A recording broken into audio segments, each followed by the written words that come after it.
I'm never sure exactly when this. Told me I'm Uh, live. huh? Says we're live now on my Oh, it screen at does. least. Oh, Yes. that's interesting. Well, hello everybody. I'm here with Robert Taylor for another exciting, educational, and thrilling uh, episode of Dogs and Baskets. Robert plays in Missouri in Jolo, Bolo, Rollo. Molo, Rolo. Rolla. Rolo. Right. Yeah. Right. You contacted me 18 months ago, long time back, and we had some conversations, hmm and you've been paying attention to my nonsense on my on my podcast, and so Oh yeah. you reached out again, and I appreciate that. So Yeah. you want to introduce yourself a little bit and Uh, give a little context? yeah, certainly. My name is Robert Taylor. I've been I'll say that I've kind of got to know Frank and how all this is going down for just being interested in Frisbee and unconventional ideas. Heard about him through being ulti, which I think we'll talk about here in a little bit. And I'm just really curious about new ways to look at everything, I guess, the world, the game, ultimate in particular, but just in trying to see the world through all the different lenses I can. And I think there's a really valuable, what you've provided is a really valuable tool in being able to see that. Right. I guess a little bit more about me. Uh, yeah, I just 25, kind of taking the starting out. I'm looking to buy a house now, which is exciting. I'm just, trying to set off right in the world, and I don't know. It's really, I feel weird trying to describe That's all myself. right. That's all right. So let me just take over from what you were saying. Um, and I say this with a tremendous amount of gratitude, um, of the extraordinary value ultimate Frisbee has been towards me in terms of me cutting my teeth on a whole wide range of topics, everything from scientific materialism, which is fundamentally the wrong model for life, to Socrates and Buddha, and being able to, parse out a common substrate amongst all these great masters and be able to corroborate that with quantum mechanics and modern physics, and look at the research into human consciousness and try to make sense of this entire existence that we live in. And it all came ostensibly from the experience I've had in Ultimate, which has been extraordinarily challenging for me because I'm just a heretic. That's it. And a heretic, by definition, is just someone who thinks differently. And orthodoxy, like you get your teeth straightened by the orthodontist. Orthodox means straight thinking. A heretic is just it's heterodox, someone who doesn't think the right way. Right. But any time in my life when I've been confronted with this is the right way to think, out of principle, you just know that that's not true. And so that kind of drives me. And Ultimate Frisbee is filled with that, just top to bottom, from how to play the game to who do we have on your roster, to how tournaments are run, to the rules of the game, to the ideology. This is how it is. Right. Things don't get changed by heterodox thinkers, though. I think that's what it's saying. Like, like, if you see heterodoxy as being endemic and ultimate, that's why things aren't changing ultimately.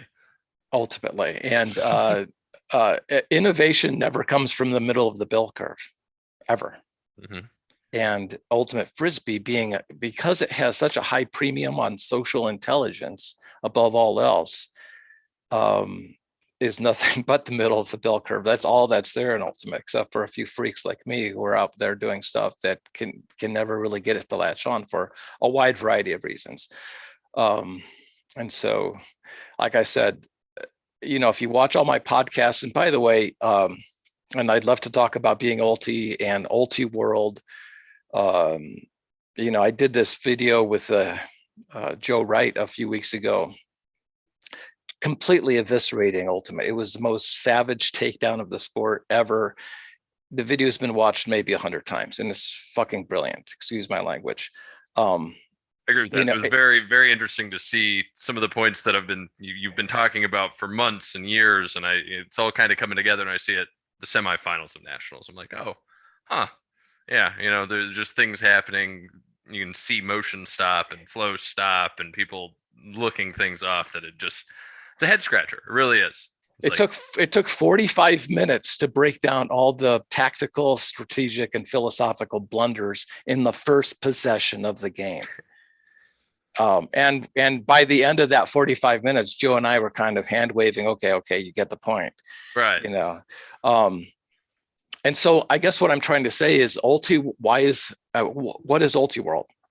You know, are they, you know, as an entity, what's their value proposition? Are they journalism?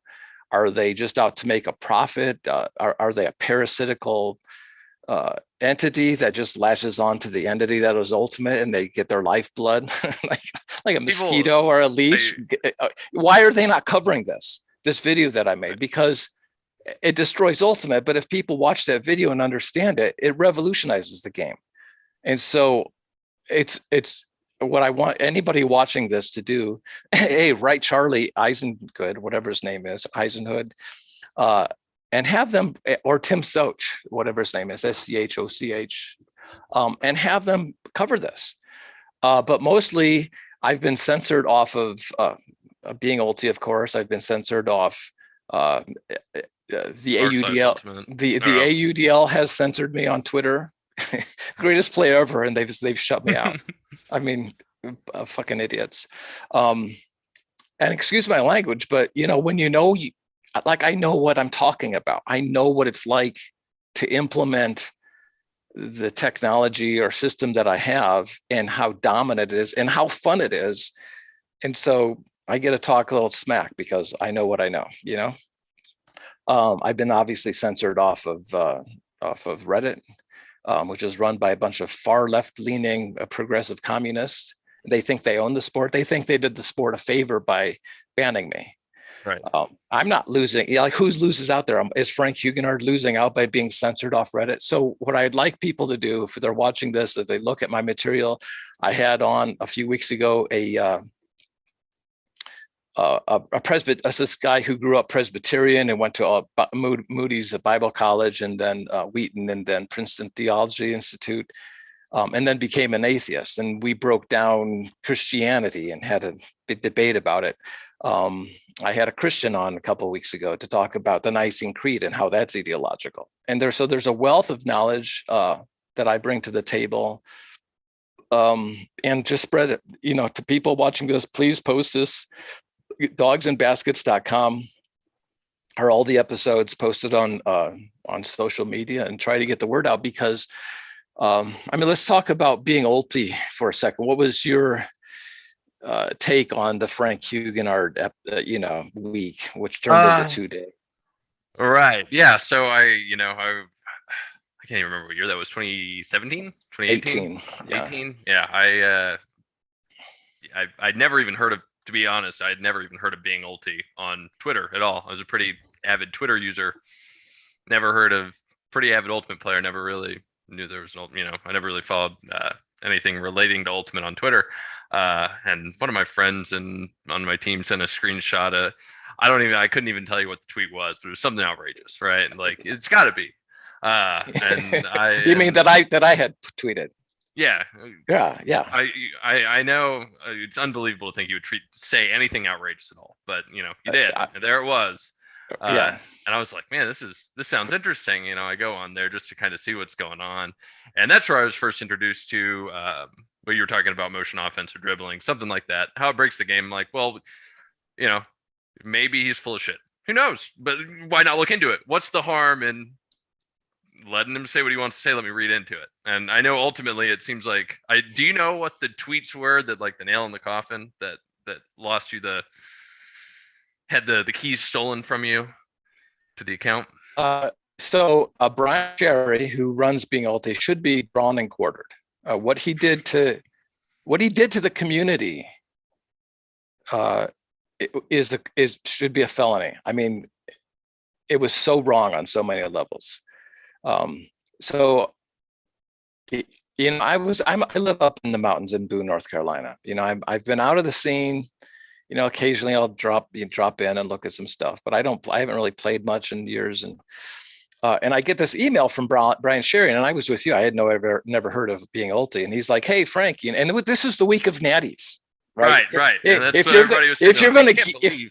if you're going to give the account to anybody, that's the weak, right? Yeah. And so I get this email. I'm like, fuck off, seriously. I've got the emails. I sort, come on, you know, This is a leave me joke. alone. Leave Like, me alone. yeah. I'm done with you guys. He's like, no, really, carte blanche. It's your account for 7 days. You own it. Do whatever you want. I'm like, no, I'm done. And he kept reassuring me, no, you do whatever you want. It's your account. And so I finally was like, okay, fine.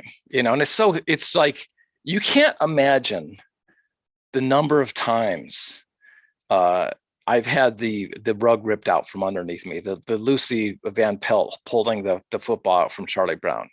Mike Denardis agreed to have me run Ring of Fire's offense in 2013, I think. And then he said, no, I never said that. Mike, I got a question for you, Mike. What does Frank, we gave you the keys to the car mean, motherfucker? No, seriously. Oh, no, well, Frank misunderstood. Yeah, right, Mike. I had 2 different times at App State where they had, up here in Boone, where they had made agreements to me to have them coach, they have me coach. There were things out in California. And of course, I've known what I know. And of course, I've gotten better over the last 30 years at articulating it, coaching it, being able to teach players how to work within the system. But I've known what I know for 30 years and having this driving passion to share my knowledge and against this ideological construct that's ultimate and nobody wants to do it. And so, of course, when I finally give in, allow myself, okay. And this happened last year with some Detroit mechanics team where I drove up there and I was going to coach his AUDL team, and Brent Steep, whatever his name is, same thing, pulled the football right out from under me. So yeah, finally, but then I let myself go. It's like, okay, maybe this is it. And so I get on there, and within an hour, of course, the CBGBs got involved. The CBGBs are what I call the collective bargaining grievance brigade. It's all social warriors as one construct. So you've got the feminists, the people of color. However, I mean, the way that virtue signaling works, identity politics works, is that you identify as a group of oppressed people. That's what the collective bargaining part of it is. And identity politics, is it's based on victim consciousness. It's the worst thing you can do in psychology. It's the most disempowering thing you can do. Instead of taking responsibility for whatever your karma is, you lump yourself into this group. And whatever group that you lump yourself into as an oppressed group, there has to be an oppressor. So if you're gay, then there's the hetero. If you're a person of color, then it's the white man. If you're a female, it's the male, and so on and so on and so on. In Ultimate Frisbee, you know what the identity politics is in Ultimate Frisbee? Who the oppressor is? You. It's me. I am the win at all costs athlete, although I've never in my life been a win at all costs athlete, but I am the oppressor. Choose the form of the oppressor. Right. So within an hour, the collective bargaining grievance brigade on being ulti, I was a homophobic, xenophobic, anti-Semitic, racist, sexist, misogynistic motherfucker. Right. Unbelievable. And Brian Sherry sitting there, sweating bullets, saying, "What the hell? Holy crap! What have I done?" And but at the same time, there were a tremendous number of people like you. It was actually a really growing thing of people saying, "Holy crap! This guy's talking smack, but he's saying some shit that I can't argue with, and he's going up and he's going up against the establishment." And he's building a little micro platform where they didn't want a platform built. Right. And that's something, I don't know. It's always been like an appeal to me, is that not quite an underdog, but it's like, man, when people are trying to censor something, it's like, really, what's the, right. What's the reason? Like, why can't we just hear this idea out? Like, what is so dangerous about it? What is so dangerous about it? That's exactly the right thing. And is it my, oh, well, I like Frank's ideas. It's just the way just his style. Oh, I see. So it's my fault that ultimate Frisbee hasn't evolved in 60 years. I get it. Yeah, that makes sense. It's my fault. If only I knew how to be nicer. If only you stupid fucks. No, there's something fundamentally wrong with the culture of ultimate Frisbee that has it stuck. And I'm certain that it's the ideology. And as long as you're going to be stuck with this stupid Marxist ideology, ultimate's going to be frozen. And so while I was building up an audience on being ulti, and being ulti is starting to explode, I hear Brian Sherry responding to how did I see this? I don't think it was in an email to me. I mean, he was sending me emails behind the scenes saying, Frank, tone it down, or, Right. wait, I didn't mean you to do this. Brian, you motherfucker, you came to me and you offered me, carte blanche means carte blanche.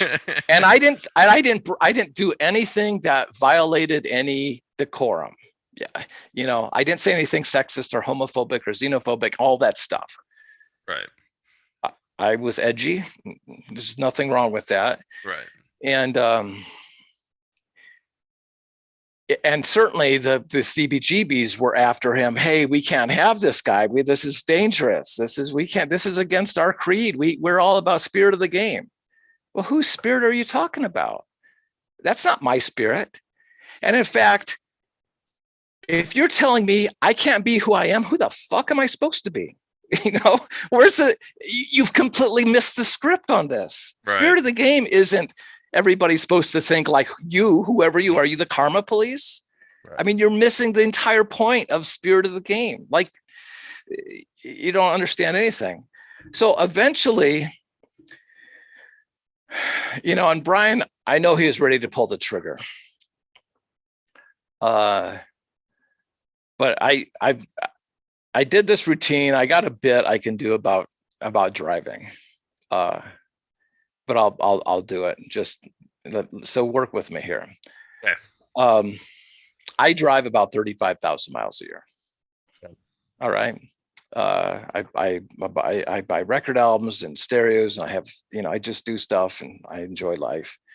And this has gone on for a good 5-6 years. So that's whatever, almost 200,000 miles in a very short period of time. And of course, in that time I've seen, a million drivers are encountered, or right. Yeah. About 2 million drivers. And, 90% of the drivers I see are innocuous. You just don't notice them, right? Mm-hmm. They're most drivers, 98% maybe are good, just good drivers. Completely average, or good either. They don't get my attention, right? But it's always the end of the spectrums where things get interesting in anything. And there are no spectrums in ultimate. It's just boring middle of the bill curve. Anyway, so at the ends of the spectrum, in my personal experience, as I've driven 200,000 miles in the last 5 years, at one end of the spectrum are the dumbasses, and at the other end of the spectrum are the jackasses. And trust me, I've been both. I'm very capable.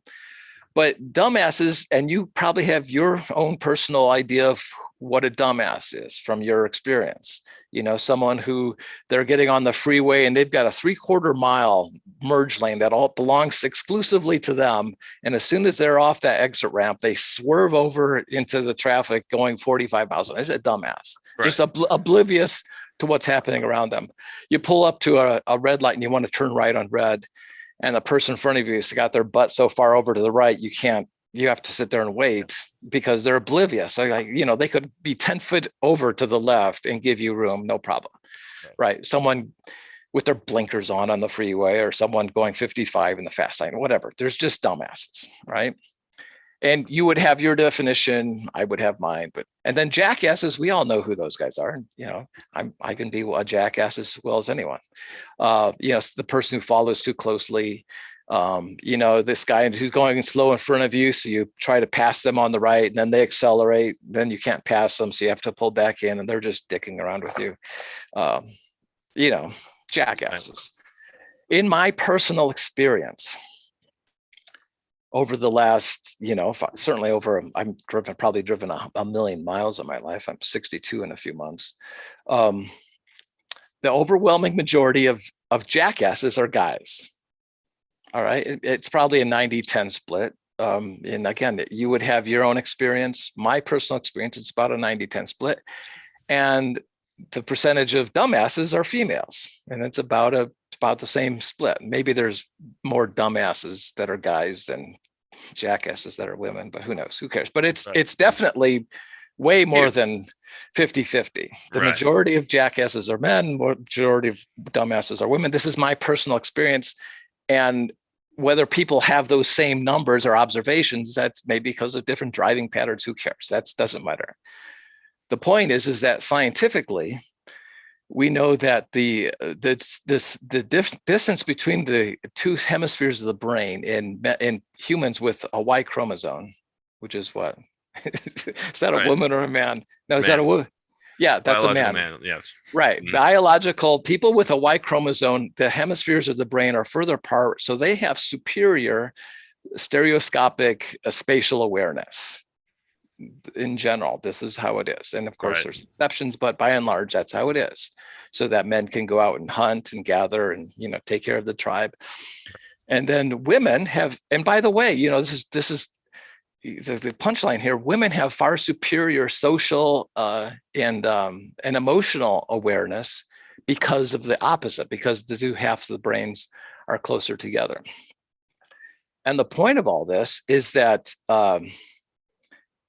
once you know that and say, okay, there's neuroscience we can apply here. And when you see that person merge onto the freeway, hey, you can get over, you can see what's coming, what's coming. So you can get over to the other lane, but you can also have compassion. Wow, that person doesn't have the spatial awareness that I have.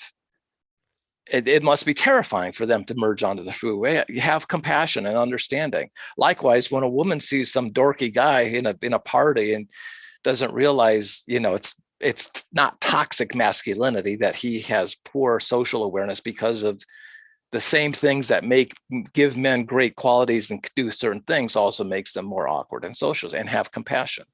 So back to being ulti, and I was probably on thin ice at this point anyway, but again, I never said anything. I want Brian DeSherry to tell me what, because he never responded. I just got cut off. I want him to tell me what is it that I did that he felt the need to go back on his word. I mean, a man is only as good as his word, and he gave me a week of carte blanche. I never did anything that warranted me being kicked off. But I was talking in the context of mixed, and how mixed was a byproduct of uglymet. Uglymet was 1986 to 90. Kind of waned, but the peak of uglymet would have been around 1990, and it was horrible. Tournaments, you want to put a gun to your head afterwards. Like you practice all year, and tournaments there were no observers, and the UPA, instead of realizing, oh, maybe it's the ideology, maybe it's these stupid rules. If we're going to fix this, let's get down to the core issue. Mm-hmm. Instead, they put these stupid observers on, which are just a disgrace.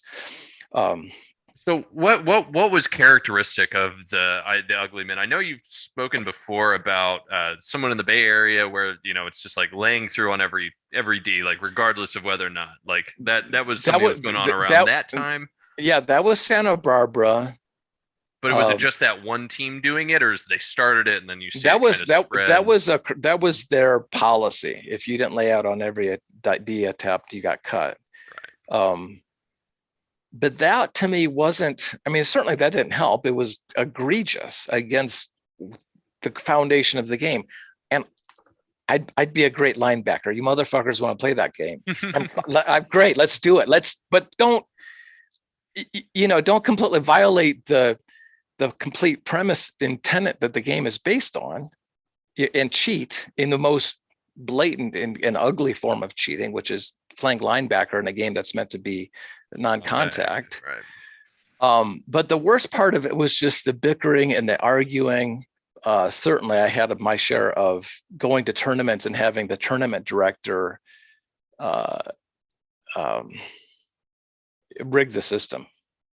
I mean, You can't I don't, say it in terms of like seeding and stuff along seeding those lines. and yeah, and just moving seeds around to make sure that they got easy games, and you not only were you in a shitty pool, but you had to play on the shitty fields, and the time that you got that, you'd have 3 or 4 buys in a row, so you'd be all stiff or whatever, they would manipulate the tournaments in their favor. But the worst was just the bickering and the arguing and the yelling.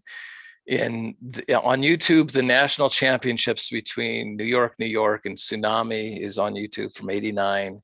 And the broadcasters, the play-by-play guys, were counting the calls. And I think they started, New York lost at 119 to 117, or like, you can see what that's like.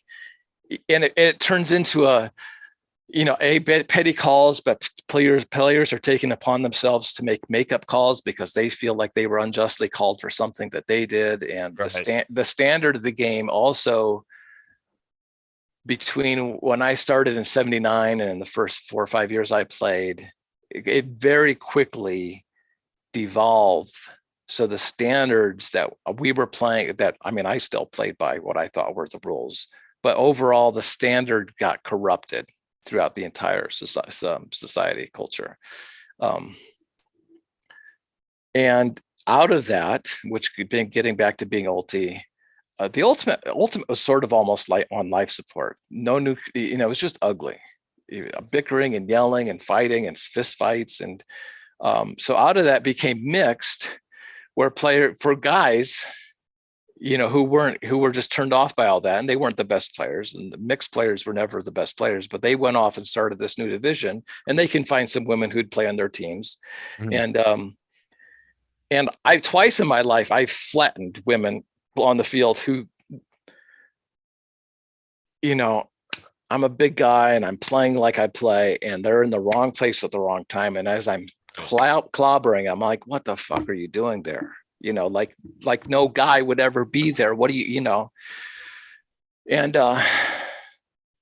so awareness, like you're saying before, right, exactly. That's the whole point. But my point was mixed ultimates, like mixed hockey or mixed football, or like it doesn't make any sense. So I was saying that, and I was saying how, because of the awareness, that same dynamic of me crashing into these women is the same dynamic why women are not very good drivers, which is backed by neuroscience. It's not there's nothing sexist about that at all, period. And the full stop.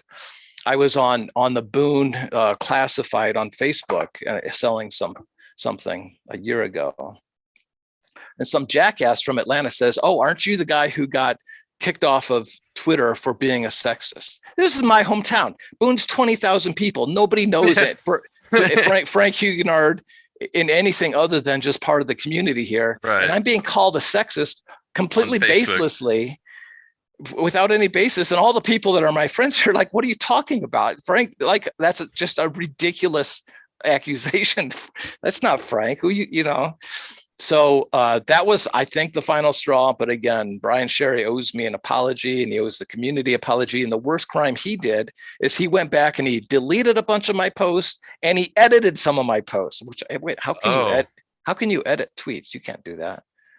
But that's what somebody told me. And I also heard that there were a tremendous amount of people that were pissed off that I got kicked off. Like, what happened? Why would you do that? And they don't know my side of the story, which is he came to me and I was saying, fuck off. And he was basically begging me and assuring me, no, it's yours, carte blanche. Right. Anyway, that's that story. Interesting. So I guess, so that was obviously my first big exposure to any of your ideas. And did you have, I'm trying to remember, I don't remember, did you have YouTube video, like your Let's Be Frank series? I want to say it was after that.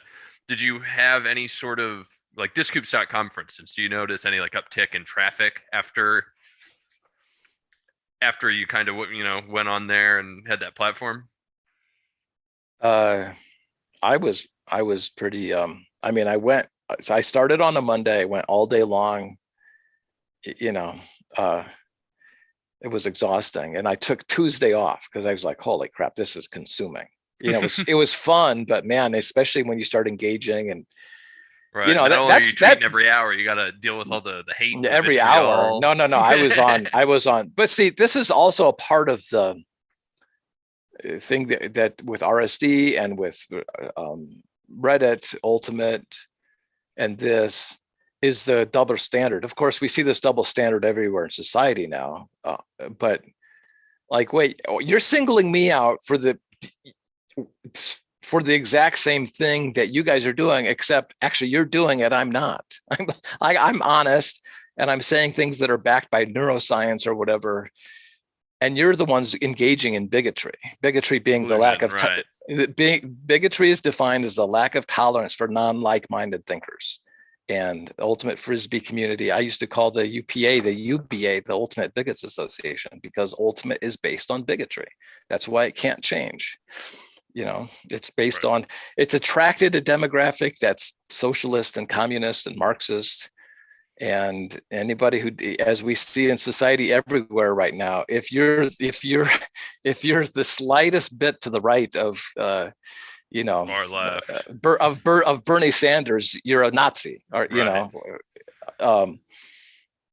Yeah, so I didn't see much, but I kind of, again, I had walked away for the millionth time, and so I kind of like, fuck it, you know, you just get your hopes up, and and I put all my passion and my energy into this, and the rug gets ripped out from underneath me again. Certainly there are, God knows, I have no idea how many people who really want to see a completely legitimate demonstration video of dribbling motion offense. And I haven't given up on that yet, but it's a tremendous catch-22, especially in the Ultimate Frisbee world, for a lot of reasons. But I would need, and I'm talking to a buddy now up in Lexington, Kentucky, who's he's curious, and he, you know, he's tired of the staleness of Ultimate, and sort of like, okay, I'm willing to put, you know, subjugate myself to Frank's nonsense just because it sounds interesting, and why not? We Funny have enough, sorry to interject, I'm actually going to a Frisbee, going to a tournament later in January with some people out of Lexington. I don't know, just out of curiosity. the what is it, black lung disease, or is that their name? Yeah, I think Black Lung is the club team there. I'm going with some alumni of one of my college friends, who's like high school alumni and stuff along those lines. So here's what I need. Here's what we need, let's say, because you know, the Ultimate Frisbee community benefits from this video more than Frank Huguenot does. I'm 62, and I don't care so much. I do want to share my knowledge. It's a primal human drive when you know something, when you acquire some knowledge, to share it. But this isn't something that can be taught on a weekend seminar. I had my best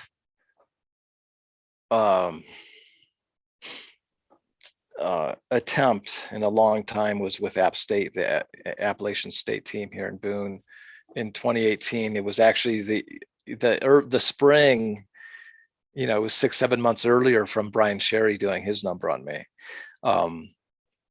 almost a year actually. I had the team for about 4 or 5 weeks, 4 or 5 practices per week. So that's a, you know, 20 practices, something. And I blew through what the expectations I had for myself, what I can accomplish in that little time with these people who had no. Is App State? Oh, sorry. Go ahead. I was going to say, is it D3? Like, how competitive are they outside of, you know, before, you know, and conventional prior to that? They're not. They don't play D3, but they've had some decent players here over the years. Mm-hmm.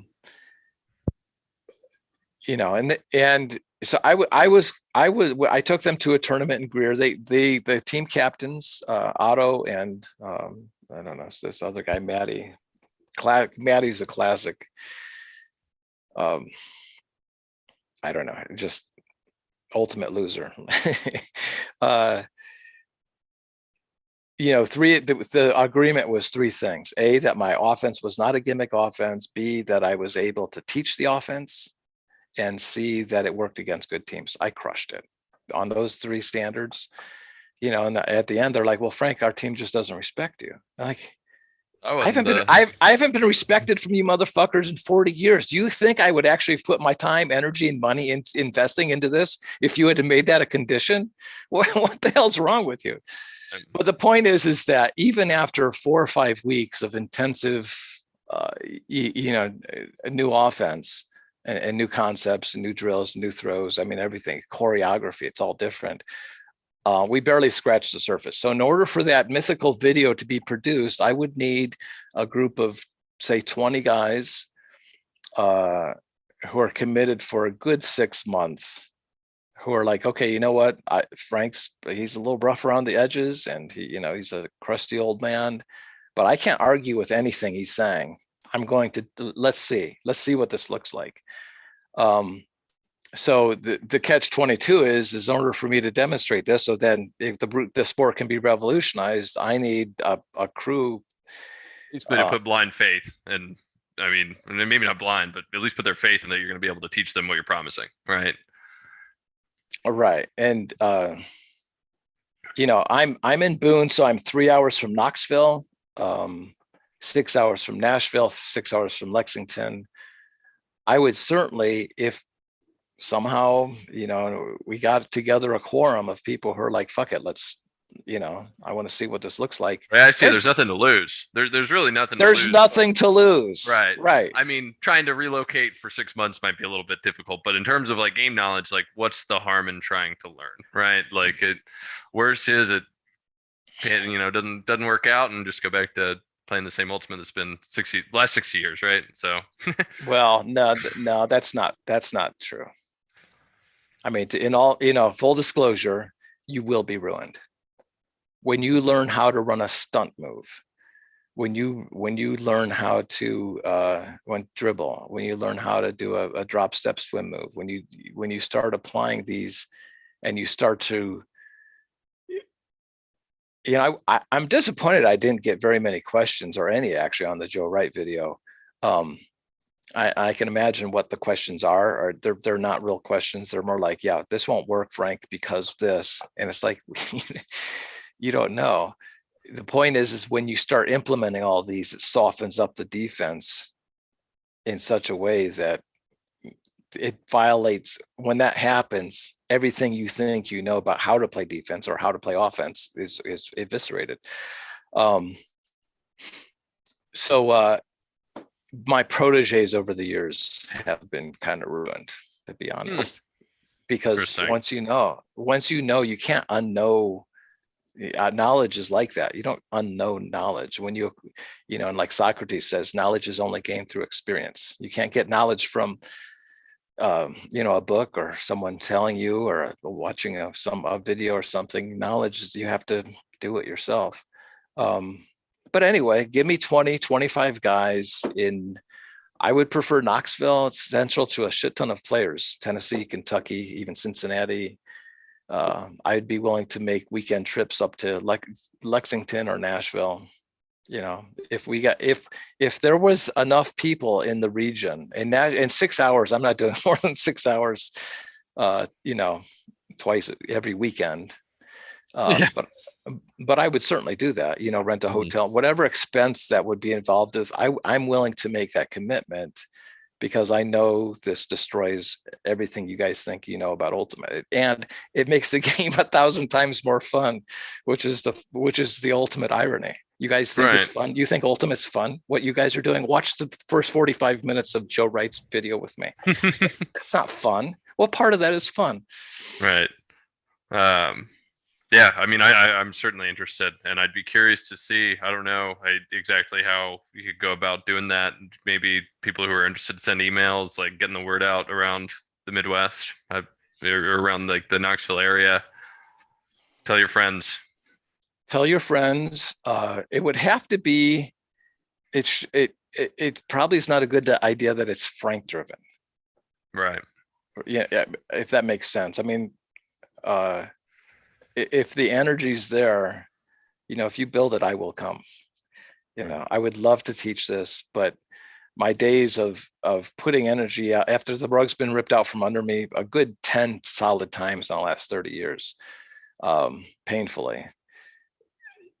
And I'm willing to get behind it. I mean, send me an email at frank@dogsandbaskets.com, and I can try to connect the dots and see where there's energy and find out. And I know a few people are interested. There's a guy in Nashville, there's a guy in Lexington, and I'm sure if we were able to build out a network with all the teams around in the region, and maybe Lexington's, that's sort of I mean, Knoxville's better for me because it's 3 hours. Right. But if Lexington, let me say it this way, if that's what it takes is me going to Lexington every weekend or whatever, I'm willing to make that commitment. It's only 12 hours a weekend. I drive a lot. I told you, driving is not a big deal. I used to every other weekend make a 6-hour drive back and forth to where my girlfriend was staying and where I was living and working. So I'm with you there. I'm working from home now though, so I hate the idea of driving, but I don't know, something like this, absolutely. This would be fun. This would be a lot of fun if the energy, if we can get to that motherfucking tipping point that it's like, oh, and you just got that group energy. It's like enough people, we'll have 100 people there. Right. It's like investors in Silicon Valley. Nobody wants to be the first investor in a startup company. Early adopters. And this kind of, I guess, one of my questions. So initially the hesitation and people wanting to, accept your idea of, but the motion offense dribbling, like obviously there are issues, ideological issues.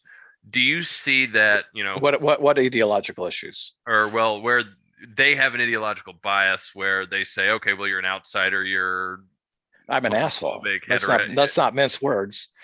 Okay, yeah, you're an asshole. Okay, whatever. I don't care. But how is that? Well, I don't think it's true. I mean, people who really know me laugh at that, but that's certainly the perception of me. Right. But so, is it wrong to say that you think that because you're an asshole or present that way to the community? I'm perceived that way. Right. That there is hesitance to accept your ideas about what could be an appropriate, what could be a new revolutionary offense, are affected by your perception within the community. I've been asking myself this question for decades. It doesn't make any sense. In the Bay Area, when I had a team, people knew this for what it was. And in fact, Jam was known to be running Frank's offense, and it was less than 10% of my offense, but still, I was recognized, and my offense was recognized in the San Francisco Bay Area in the 90s for what it was. Since then, it's been hard to springboard that because I haven't had my own entity. But we have vaccine hesitancy, and we've got Frank hesitancy. It's very close. I don't know. In fact, fuck it. Who cares? Solve that problem. That's kind of why I'm saying this being a Frank centric thing, Frank driven is to be avoided. Get the crew. I would want something ironclad so that the rug's not ripped out from underneath me. Right. If I'm making this commitment and I'm going to teach this highest knowledge of ultimate, I don't want, sorry, Frank, this isn't working out. No. Actually, going back, something that I was thinking earlier, somebody in the comments mentioned Stuart Buckley. Thank you. What he was mentioning, something that I was thinking. So he's saying that 20-man team would have to practice 5 times per week and preferably have already played together for years. Whereas obviously like a 6-hour drive for you is not something that's feasible to do 5 times a week on the weekend. So would you, hypothetically in this scenario, would you be open to, doing a weekend session where we meet 2 days of the weekend, and then here's some other drills to work on with these things in mind to do during Monday, Wednesday, Friday, or whatever the rest of the schedule is? Because I don't know that 2 days a week is enough, right? No, thanks, Stuart, for the comment. And my experience at App State doesn't translate directly. If we did weekends, so there's a lot that happens in the learning process when we sleep and when we dream and stuff. Mm-hmm. And so if we had weekend intensives, you're still learning every day of the week while you sleep. And while you're thinking, you're like, okay, how do I do this? And you've got a cluster of people in Nashville and they go out and do some stuff. So I don't, and my experience at App State also had Freshmen, there was a lot of work done on players who, they were just raw, green, just got out of high school. Maybe they never even played Ultimate before. Whereas I would like to think, if this went off, and we got some decent PR, we can circumvent, and we can certainly accelerate and expedite the process by having. And with App State, the biggest hurdle in Stewart's comment is there were obvious subversives on the team who were fighting against me, wanting it to fail, like just waiting on wanting it to fail, right? Not just like, yeah. So you would like to think if this happened, we had 20 guys, they would all show up, and at 9 o'clock when I'm starting, they've already done their warm-ups because they're, so we're not wasting time doing things that you don't need me for, et cetera. Right. And so I'm confident that, they wouldn't be masters of the offense in 6 months, but we would win nationals. If we got, so we start next weekend, it's not this one, next one. So the 15th, in 6 months gets us July 15th, and that gets us ready for section. Yeah. Then we win nationals. Then we win nationals. You give me, 20. I don't even know how to qualify them because, I have not a lot of respect for elite Ultimate players. Right. But you give me 20 athletes and people with some skills, we win natties. Okay, challenges out there. We'll, I'll organize the group home. We'll just get a big Airbnb and stay in Knoxville for 6 months, right? We could, yeah, that's actually true that we can float. It doesn't have to be Lexington every weekend. I guess it's there's a guy there who's he plays on machine, and he's played on in AUDL. Most people probably know who he is. In Lexington, he's a frontline player, and he would be the best fucking point guard in the world when I'm done with him. He's got an explosive first step, and he's playing the wrong game by playing conventional Ultimate. So good comment, fair, but it's a sort of apples and oranges comparing that to my experience with App State and having to practice 5 days a week. That's not really true.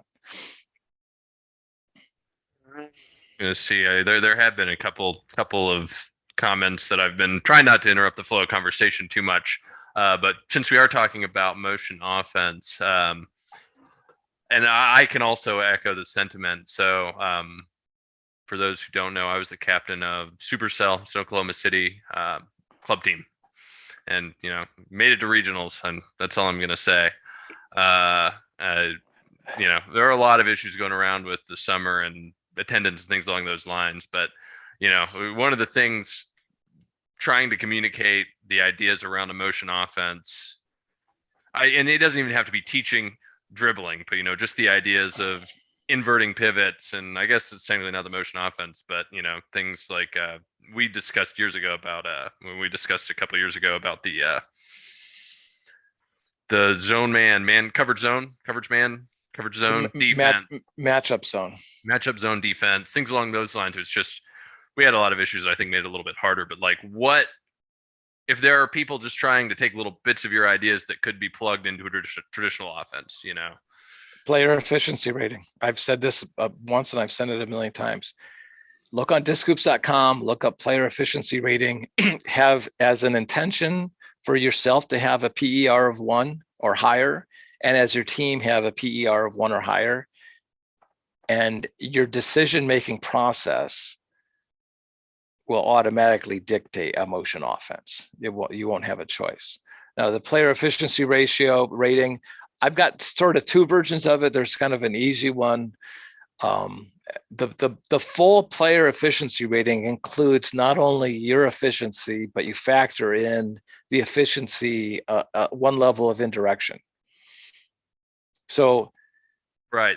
So if I have and if you turn the disc, or the completion percentage of the next receiver can the throw. completion percentage and the average time of possession. So the equation is your percentage, your throwing percentage, which you try to get to be above 95%, no matter what. Yeah. I think that's divided by Time of possession. Time of possession, Right. which you want to try to get your average time of possession under 1 second. Mm-hmm. So if it's 1 second divided by 95, that's around 1%, or a PER of 1. Right. The full version. So if I throw to Robert and his average time of possession only on my throws, not his whole thing, but just on only the throws that are factored into my performance and how you're measuring my personal efficiency. If off my throws, Robert's averaging holding onto the disc for a 5 count and he's throwing 50% of the time, do I keep throwing to Robert? Of course not. I ice him. It's like, look, fucker, I'm trying to attain this level of performance and you're killing me.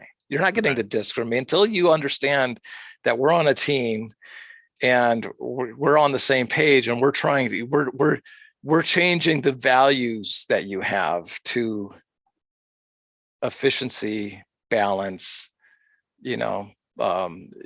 People say value the disc, and I like to quote Simon Sinek, who says, "Don't chase results, just establish good values." So is possession of the disc a result or a value? It's the result. Right, it's a result. Right. Mm-hmm. So don't chase results. It's one of those ideological expressions in Ultimate that's just fundamentally wrong. And there's a ton of them, and they've possessed. I got to tell you, some of the drills people run. My team was running at Purdue in 1979. It's hilarious. They were stupid then, and they're stupid now. And people run the same drills, and they have these same expressions. Value the disc. My first 2 years of college, Ultimate, we did the same 2 drills every practice. I mean, 80% of the time it was probably the same 2 drills you do. The cut 2, where you just throw the disc, cut back, cut across, force side throws. Sometimes you break side, and then a box drill. All these are horrible. I can just eviscerate all these drills. They're all just they encourage poor balance on multiple levels, bad throwing mechanics. Yep. They're emulating situations you should never get yourself in the first place. So you're practicing something that it really has no application. In game situations, instead of encouraging and imposing solid values. I don't actually, other than the drills that I've developed, to be honest, and with humility, there's not a single drill I've ever seen any other team do that makes sense to me. They're just all fundamentally wrong. Yeah, it's crazy. Slowly, as over the years, my eyes have kind of opened up more, and I'm just, I'm not good at personally thinking of designing drills and how I would design them, but I think that I don't know, scratch my head a lot of times. I'm like, why would you do that? Does it make any sense? What are you practicing? Right. Why are you practicing? There's this game, Durango Boot, where you actually literally try to you get a score by making a turnover. Oh. Yeah, you have to throw the disc like at a cone or something. It's like, are you out of your? This is what? What the fuck is going on here? Yeah. So, and I guess going back, do you have any? Again, so your player efficiency rating, just try to value, right. So back to your question. Focusing on player efficiency rating, value. No. Having good values. One of those values is efficiency. Right. If your average time of possession, if you're playing at the semi-net finals at nationals, and your average time of possession is 5 seconds, and you extrapolate that out over a whole tournament, you just forced your teammate as an aggregate to run an extra 15 miles. Okay. Get good values. Balance is probably my primary value to establish. And when you have balance, you're going to be efficient, and you're going to have motion offense is going to come out of that. But balance is more than just being physically balanced. And if you watch me play, I'm on top of my pivot foot a lot, and I'm kind of doing what I call idling, or I'm dribbling. Oh, look who's here. A little doggy. Hi. Hey, sweetie, my best friend. No worries. Yes, love of my life. Yeah, this dog is just amazing. Until my cat gets here. That's what normally decides to lay on my keyboard when I'm in the middle of work. So there's balance in terms of physical balance. There's balance in terms of like macro team play. There's macro team play. There's a balanced attack versus short, medium, and long. And that's not 30-30-30. You know, it might be 80-15-5 or something, but it would be, there would be a sort of team agreed upon, you know, that's balance. And if you add up the yardage, it's actually the same yardage, because it's, you know, 10 short throws equals a medium throw or whatever. Balance in terms of righty lefty, balance in terms of a balanced attack in where are you, the vectoring, you know. If you look at the first 45 minutes of Joe's and my video, there's no balance at all in the attack. It's just verticals, you know, it's just attacking straight downfield. So, and you can look at those different ways, but having a balanced attack, you know, are you balanced? Are 99% of your throws and your fakes flicks? That's not balanced. You know, so how many different throws do you have? And are you presenting each one of those, at least in the fake form, in a balanced equation? You know, push pass fakes. I mean, there's no reason you shouldn't be faking any throws. Caveat being, in my experience, let's say upside down Frisbees are not congruous with the motion offense, because it's timing, and you want to always shave off milliseconds, because the bonus you get for softening up the defense gives you so much leverage that the time it takes to flip a disc over, or, you know, to do stuff,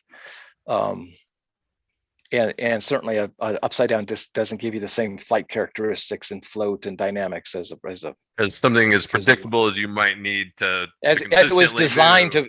It was specifically designed to fly a certain way. Yes, you can throw upside down, it works great, but it's counterproductive to throw upside down in the motion offense, in my experience. Maybe for a score, but there, no reason you're trying to get around the defense and set it up over there, and then they can go and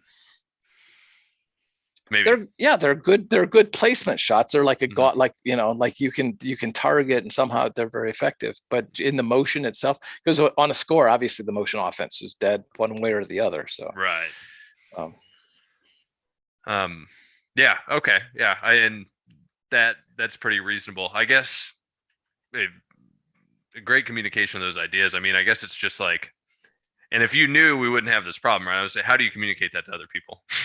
How do you say, hey guys, like, listen, hey, you know, we're player efficiency rating, because that like here, that doesn't, there's nothing to, here's the equation, work it out, keep your number at 1.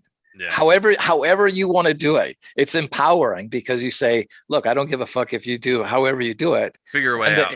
And the upside down factors into that, because you have a level of indirection. So throw all the scoobers you want, but as long as you can keep a PER over 1, have at it. And it'll change how players change, and you don't have to be ideological, you know, or say, here's our team this, and no, you're not, you got to be you know, we got to be on the same page. It solves the problem sort of automatically. I will say that you know, I've got a pick on Felix here, but, you know, I've got a web page from 2004, I think, with a spread offense that's the shape of a hexagon. You know, this is almost 20 years ago. And certainly I implemented it 20 years ago. So this whole idea of, you know, Felix inventing a flex or hex offense, flex hex or whatever. Come on. Everybody knows who came up with that. Don't be fucking stealing my crap and putting your name on it. But the point is the motion offense doesn't work in a stack. Right. Yeah, that makes perfect sense. And going along with defense, I don't know why a vert stack should ever be allowed to go off. In my eyes, I feel like you can set up brackets and surround the zone pretty. How it continues to happen just confounds me. Stacks kind of happened in my life in 95 or something. Like they didn't it never existed. And I was like, what the heck? This is the dumbest thing I've ever seen. It's so easy to defend against. Yeah. What And was the, once you defend their first play, because they call, there's something out of a timeout Yeah. or whatever, they don't normally, at least my experience, then they're back to ad hoc, pick up, okay. Yeah. What was was it just players were spread out across the field before that? I guess prior to there was stacks, something that's how I called learned. No, there was something called the Stanford offense, which I never got. It's kind of a dump swing.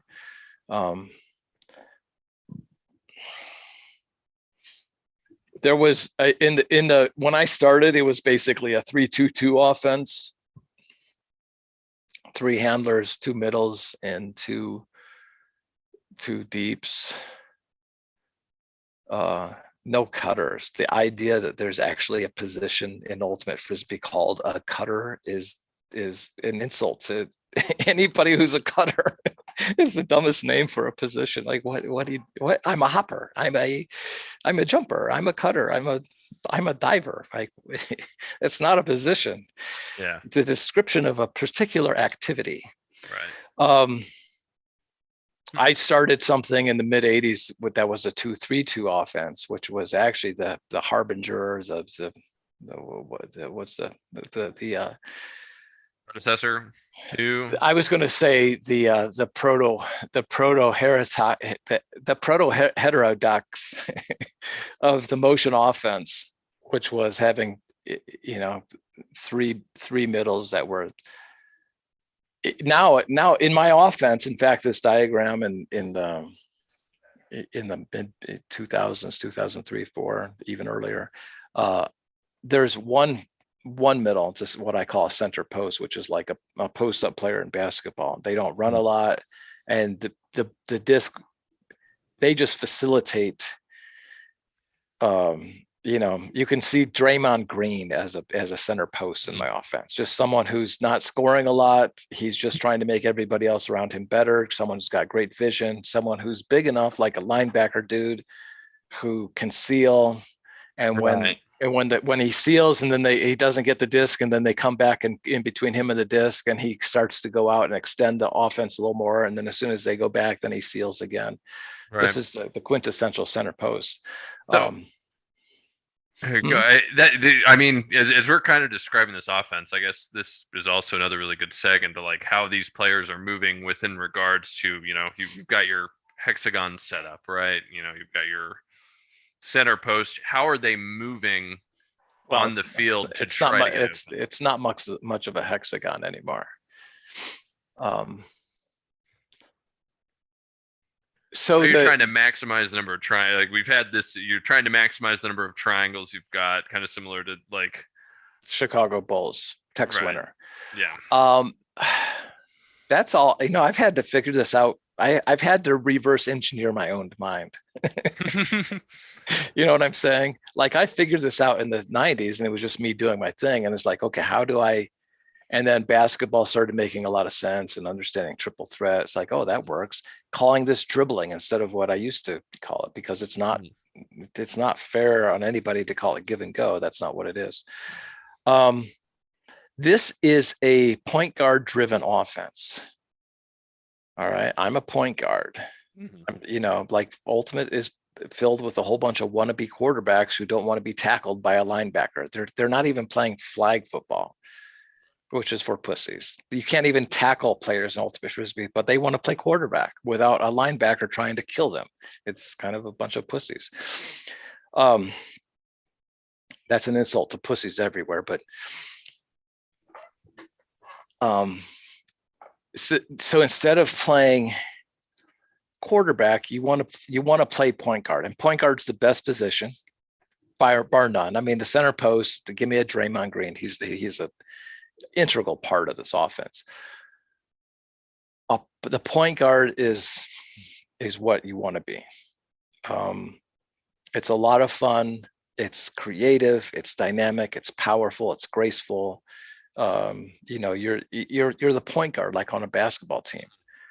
So the other players, and I've played with different configurations, and I hope to see configurations in my lifetime that blow me away. It's like, wow, that is so cool. They're taking these concepts, and it's a completely different configuration than what I'm, suggesting, and it's fucking brilliant. I can die then. Yeah. You know what I'm saying? Like, Yeah.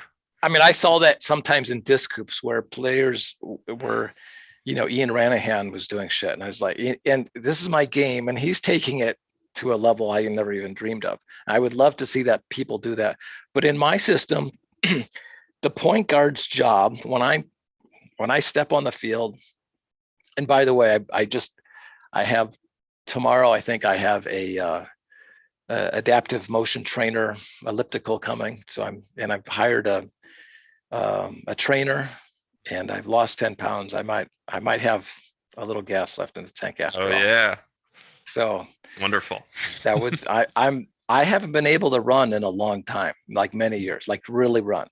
And I had kind of given up on myself, to be, humble about it, and just sort of like, oh, I'm getting old. That's just how it is, because if I run 20 yards right now, I'm gassed and I've got nothing.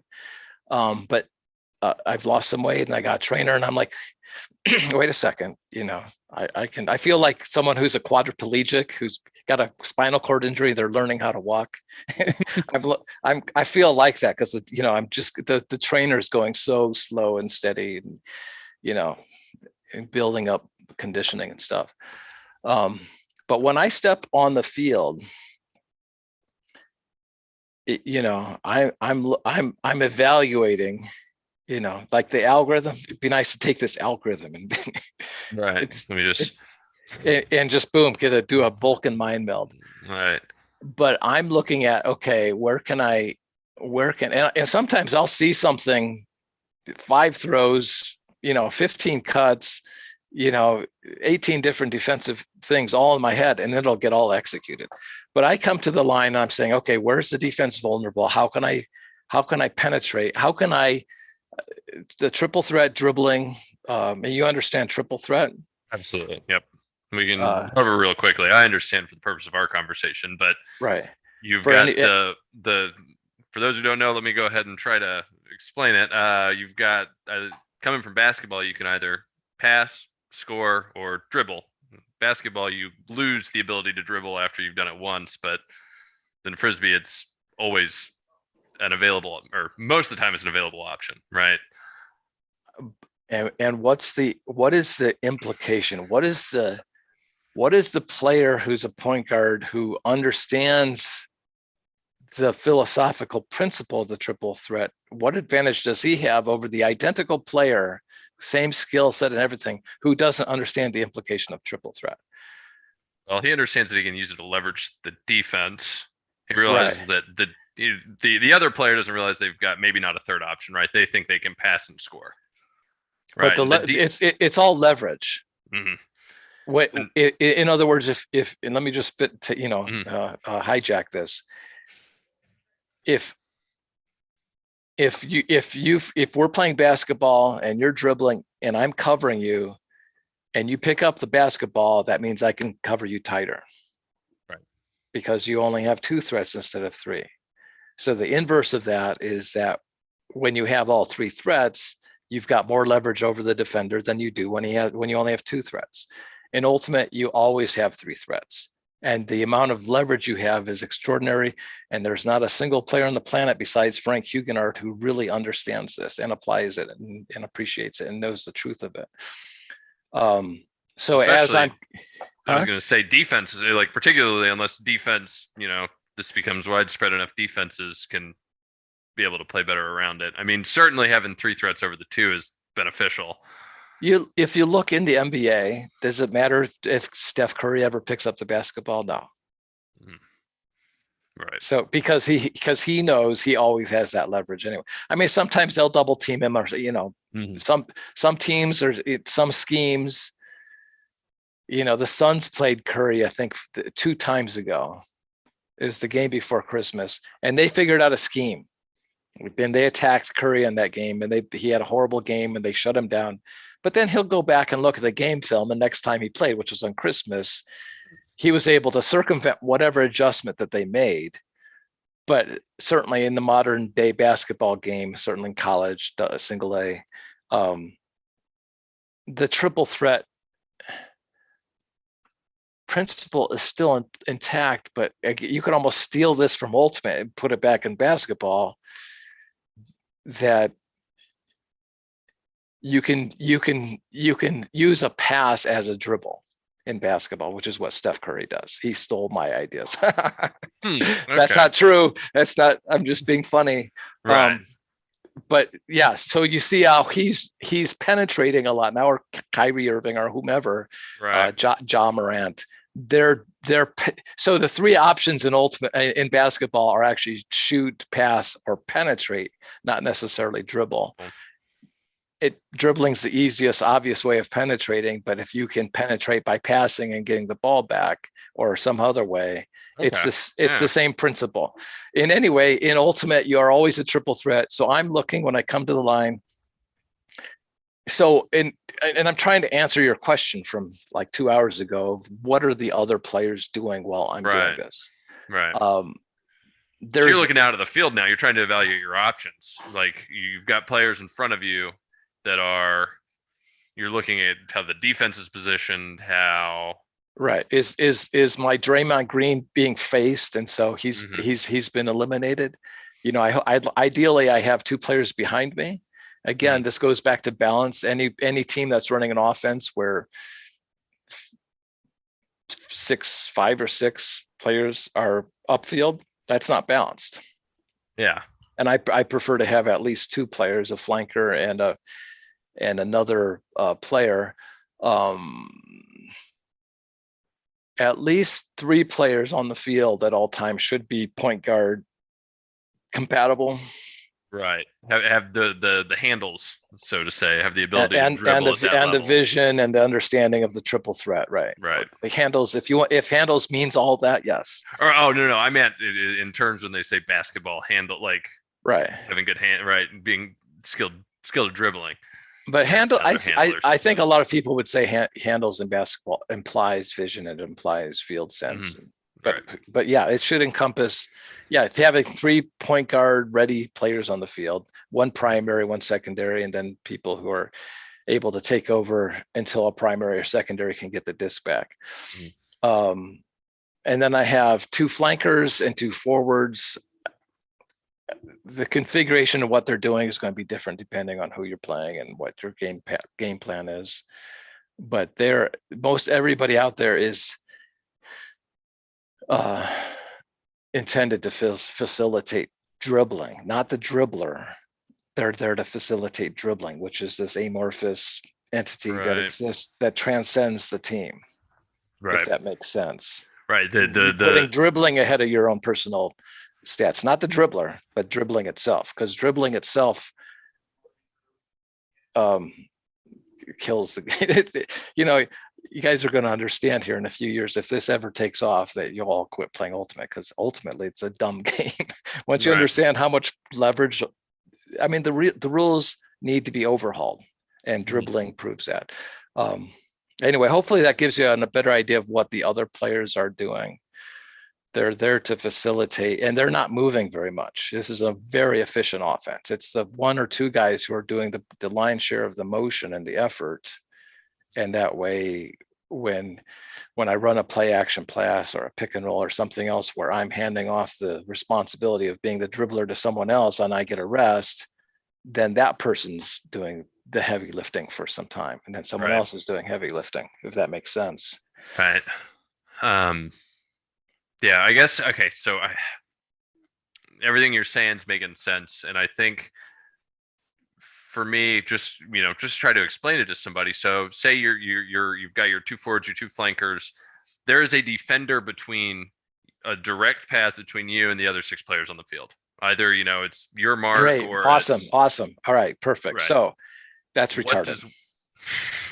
I have 2 players behind me, and by virtue of what you just said, I've got 2 defenders behind me. Game over.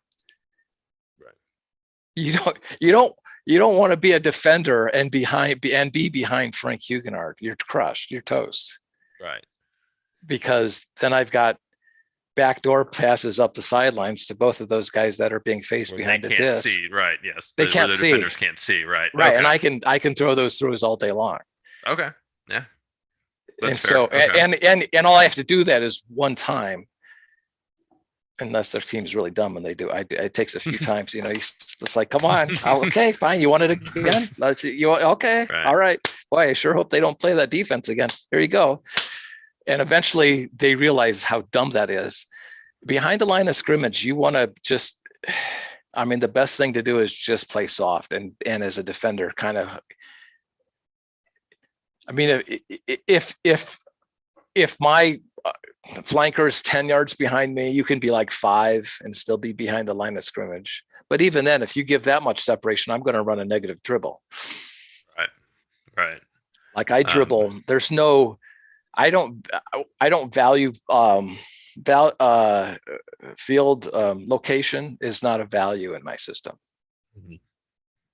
It has zero value. That has nothing to do with balance. In fact, it's more balanced and have a balanced attack to actually dribble completely backwards. So if my flanker is 10 yards back and the defender's only 5, then I'll dribble straight backwards and get it back from him, and then I'll draw the defense in and then run plays beyond the defense going upfield. Right.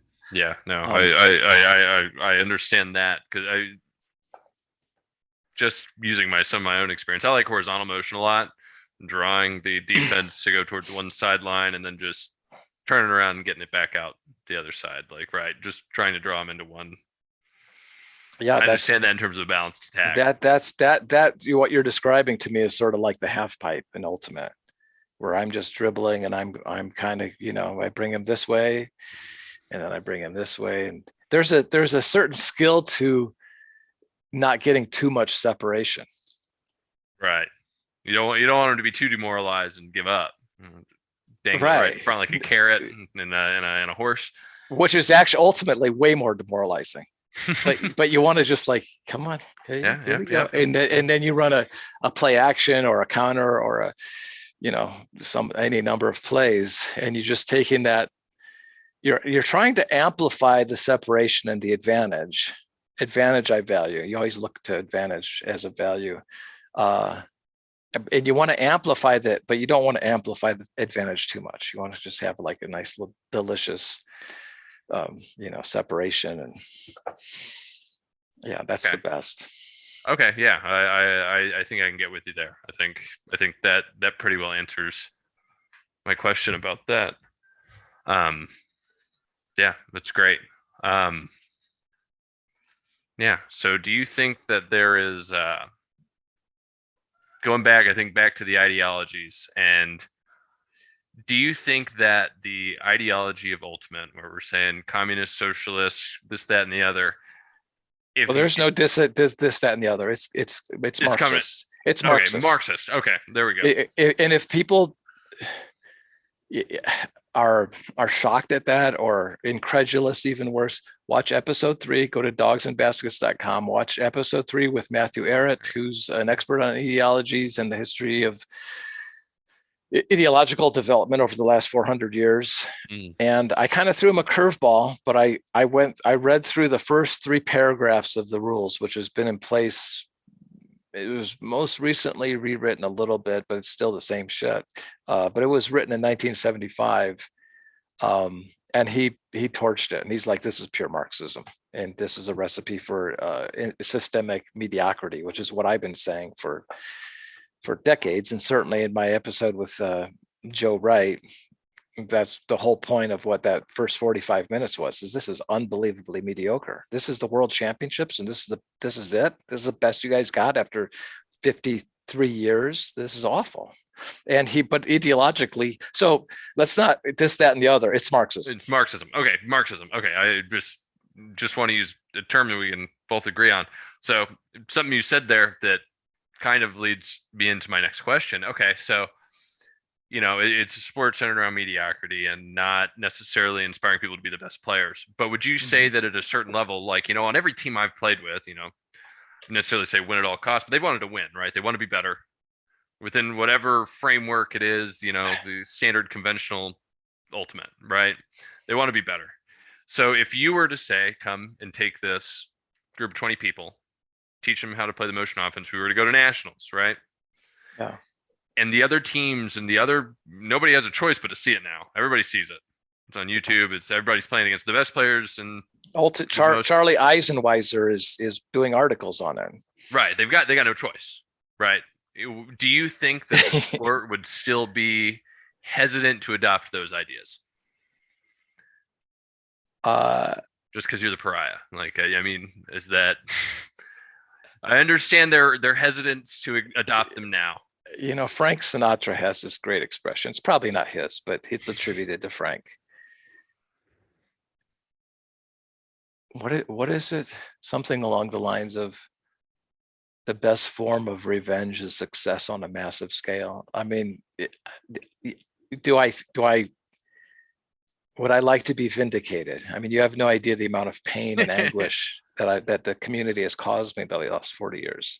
Yeah, I mean, 40 years in the coming for this, right? In a sane world, I would have been a first ballot unanimous Hall of Famer. You guys have no idea how good I am and how good I was. It's impossible for you to know. You haven't seen me, but the system itself. Let me explain Marxism a little bit. My explanation of Marx is Karl Marx, Engels, 180 years ago. They made this observation in the 1840s. They probably were working on it for a few years, but their observation is that society is stratified on financial, monetary basis. Some people are rich, and the rich get richer, and the poor get poorer.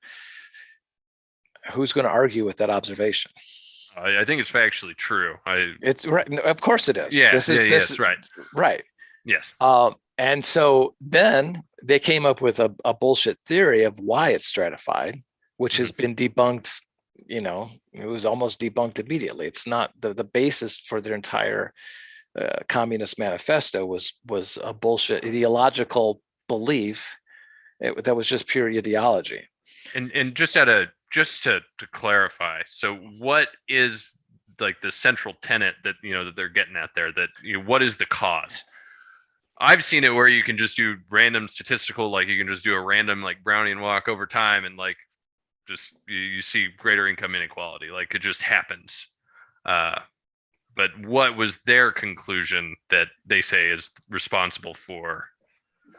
In your own words. In my own words, is that it was a patriarchal hegemony that was a self-perpetuating, imbalanced system that was perpetuated by the people at the who are already at the top, right? Okay. Okay. That's a loose and when you get, but as I finish this, you'll see how ridiculous that is. So that was what they did, and then communism is the redistribution of wealth to try to solve that bogus theory of why it's like that. No one's disputing that that's how it is, and maybe it should or shouldn't be that way. Right. I think your contentment, your happiness is your own responsibility. It shouldn't have anything to do with what's in your bank account or what's in in Jeff Bezos' bank account. How is Jeff Bezos' bank account having any effect on your own taking responsibility for your own happiness? It's nothing. Anyway, what cultural Marxism is and what ultimate Frisbee is based on, it came out of the Frankfurt School in the 1940s and 50s, is they went and took that basic model of that basic observation that Marx and Engels made in the 1830s and 40s and 50s, and extrapolated across every conceivable spectrum, which is almost infinite, especially when you do the permutations on where you fit on all those different spectrums. There's financial, of course, and then there's good looks. Some people are blessed with better looks than others. Some are, then there's gender, then there's race, and there's intelligence, there's social intelligence, there's emotional intelligence, there's athleticism, there's innovative intuitiveness, which there's a spectrum of intuition. The obesity, I mean, it's just like an infinite number of spectrums, and they take that observation, which is a completely true observation. How many different spectrums are there, And then you say, okay, we're going to, here's the theory behind the way this is all stratified. It's because of the patriarchal hegemony or some bullshit, So that might sound good, especially for some oppressed person who wants to climb up the ladder, and wants a handout or wants, life's not fair. You know what? Life's not fair. That's the observation. Don't make a theory about why it's not fair. It's life's not fair. Yeah. And then of course what cultural Marxism and what we're seeing across society right now is I can't say that women are bad drivers because of some neuroscience. I'm not allowed to say that because that's a violation of Steve Frank's perpetuating this sexist, misogynistic power structure that's hegemony. Right. No. Have compassion for that person, male or female, who's getting on the freeway slowly because they're terrified of getting on at 60 miles an hour or whatever. Like, that's not what I'm saying. Right. I'm not trying to perpetuate anything. I'm just saying this is how it is.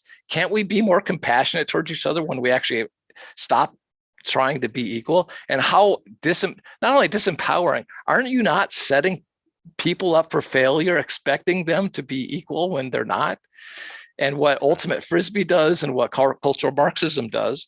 But clearly, if you look at this, again, episode 3 with Matthew Arrett, ultimate Frisbee attempts to level the playing field athletically, which you can't do. I mean, you can't do it in society anyway. You can't artificially attempt to level the playing field. You punish everybody. Yeah. Not only are you punishing what are the great scientific and technological innovations that came out of Mao's Cultural Revolution or Stalin's USSR? Tetris. I know that's a USSR one, but I think that's about it. Maybe there's not much. I understand. Right. And what are the great innovations that have come out of ultimate Frisbee besides Frank Huguenard's, revolutionary ideas? Like none. Mm-hmm.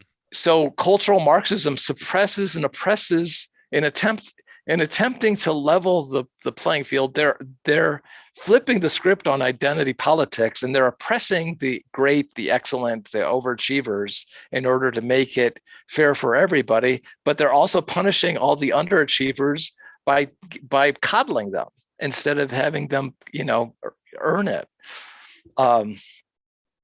So this is I've seen it personally for 40 years and how I try very hard to not use judgmental words, but I can certainly see how detrimental these concepts are in the ultimate Frisbee community. Now we're seeing them on a global scale and how detrimental they are. I have 4 rules of ideologies. Ideologies are inherently divisive. There's Frank Huguenard and the whole ultimate Frisbee community. I'm not the first person that was been ostracized or, excluded. Ultimate ideologies tend to be equal and opposite ideologies. So you had the Nicene Creed, which is just pure ideology. I believe. And that got into the Inquisition, and then all of a sudden we've got postmodern science, which is a form of institutionalized atheism, which is an ideological counterbalance to the ideology of the Nicene Creed. Ideologies anywhere in society where we have organizational ideologies, we're guaranteed to have institutionalized bigotry, the lack of tolerance for non-like-minded thinkers. And lastly, ideologies not only don't evolve or they prevent evolution, but they actually ultimately devolve. And we see that in ultimate from the 70s, where everyone knew the rules and played by them, and there was some standard until it just took 10 years from the time I started to 1989, where the game got completely corrupted and it devolved into this ugly thing that they tried to fix with observers. And of course, all it did was make the game milquetoast. It didn't solve any problems. And we can see this play out. Science is ideological. Science shouldn't be a form of institutionalized atheism. That's fundamentally wrong. Scientific materialism is fundamentally the wrong model for understanding anything biological. Right. Yeah, and I got through your video with Bart Ehrman right right before we got on this afternoon, I was taking a look just because I know that you made a lot of references to that. And one of the things I know that kind of came up was your sort of feeling of being rejected by lack of credentials, I suppose. Or that's the way I interpreted it. Go talk to the experts. Go talk, and I understand the value in speaking to somebody who's an expert in something, right? Like it's definitely good to have a dialogue, but to be excluded what's it called? What's it called? Credentialism. Credentialism, right? Like, so first, let me say something about Ehrman. He committed. It was like playing in an ultimate Frisbee game. He committed over 100 infractions, and I could make an apples to apples thing. So there's this logical fallacy in philosophy. A lot of times it's called out in debates of appealing to authority. Right. Mm-hmm. And so he did that at least a dozen times, maybe 20. And I like to say, and I could be wrong. And I want someone to show me how I'm being wrong so I could try to fix it. But I said on this, and I keep saying it on this show with Ehrman, that I'm not ideological, and people bristle at that. Well, everybody's ideological, Frank. I don't think I am, and I can go through a series of, my position and how I've come to the conclusions that I have, and I don't think it's ideological. He kept accusing me of being ideological, and I kept saying, Bart, please tell me, how am I being ideological? And he couldn't. He never did. So that was another 15 violations. He kept misquoting me and then pouncing on the misquote. Man. I don't know if that's straw man. Or that's just misrepresenting someone's argument in order. Well, the reason he kept wanting to ideologicalize me was so that he knew how to attack me. Right. He can lump you in with a group that he knows he already knows the argument for. For example, I said, on a societal level, that postmodern science, which is the name I've coined to give to science from the 1840s to today, which is the conflation of scientific materialism and hypothetico-deductivism, that on a societal level negates God. He heard me say, which is the classic, maybe Christians say, that science denies the existence of God. I didn't say that. And I will stand by what I said, and I'll debate anybody who's not going to cheat like this guy cheated. That postmodern science is absolutely a form of institutionalized atheism, and it negates God on a societal level. He twisted that into saying that I denied the existence of God, and then he pounced on that as an example. He knows how to argue those things that I'm not.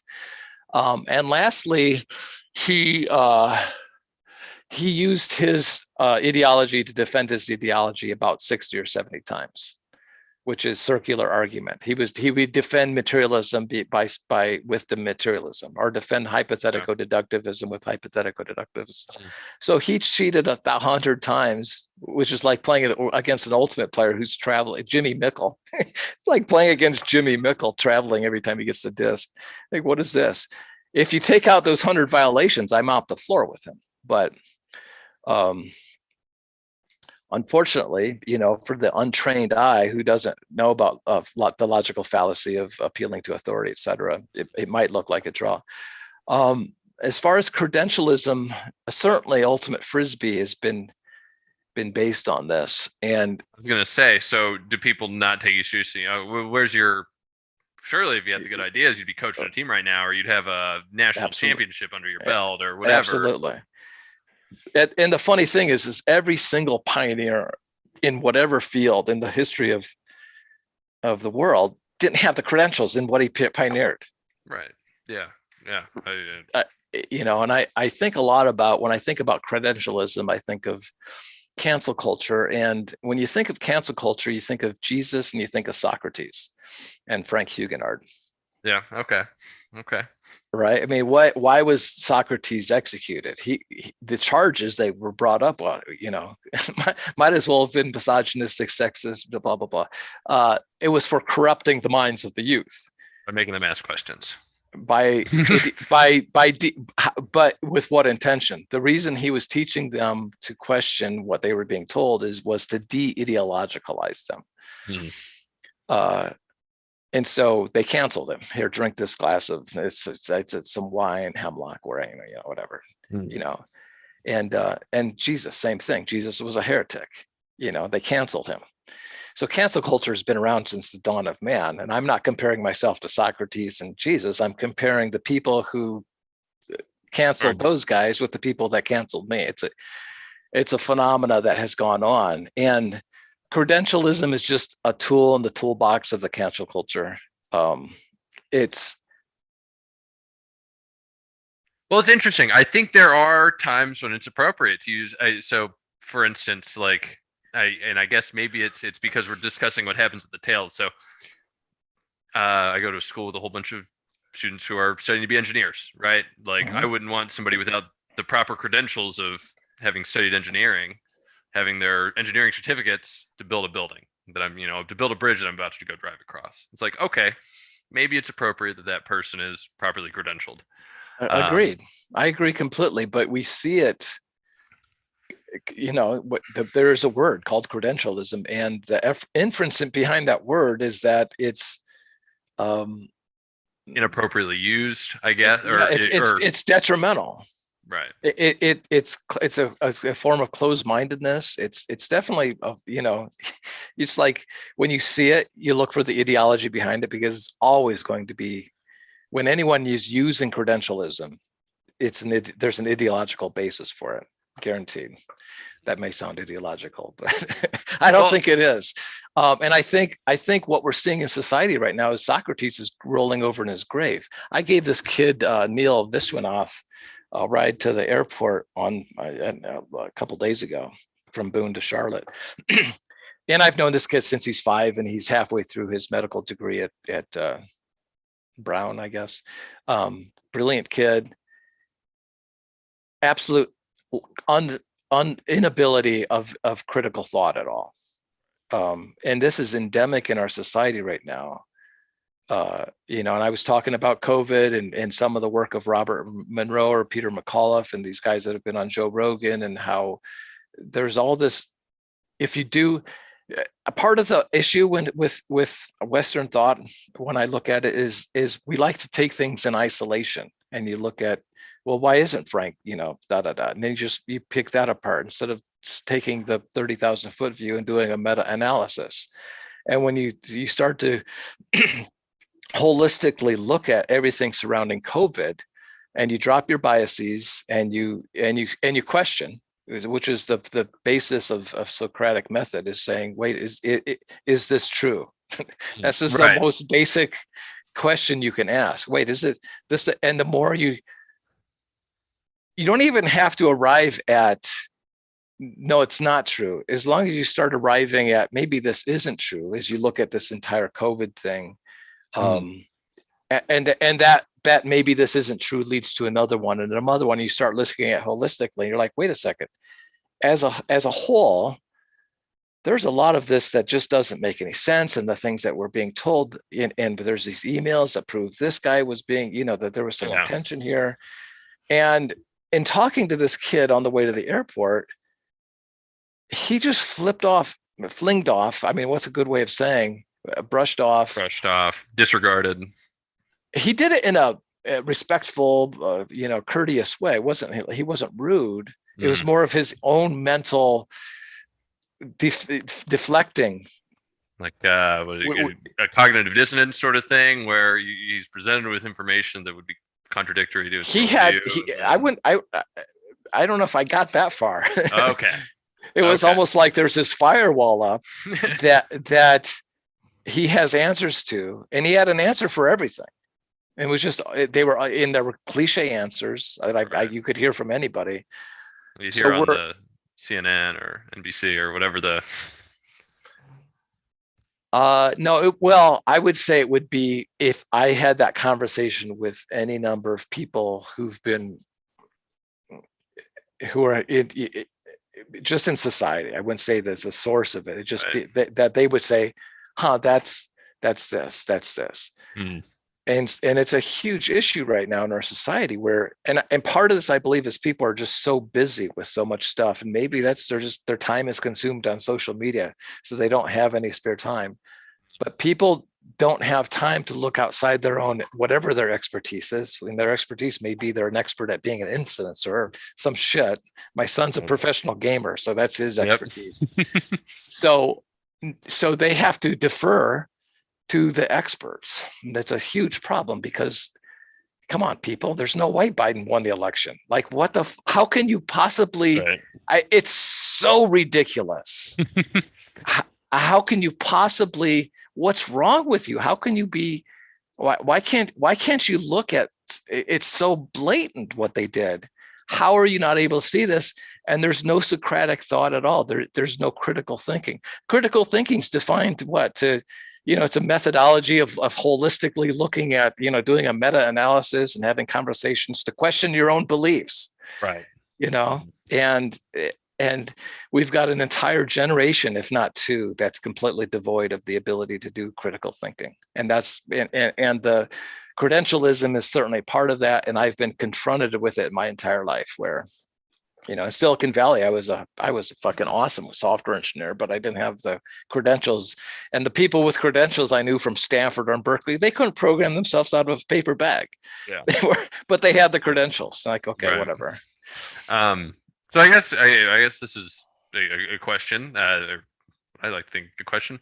So, like you're saying that you think the vast majority of people don't think critically today. Is that a fair? The definition of critical thinking and the idea that this was what Socrates, and this is what the allegory of the cave is from Plato, that's what got Socrates killed. And it's something that everybody should be able to engage in, which is challenging. What are the ultimate questions? What's the meaning of life? What happens when we're gone? How did we get here? Are we alone? Right. And at the end of the day, it's all the same question. Right. They're all different ways of asking the same thing. What the hell is this? Right. Okay. Yeah. Right. Yeah. And certainly that was what Socrates, his entire, existence was about, was helping people being able to answer that question for themselves.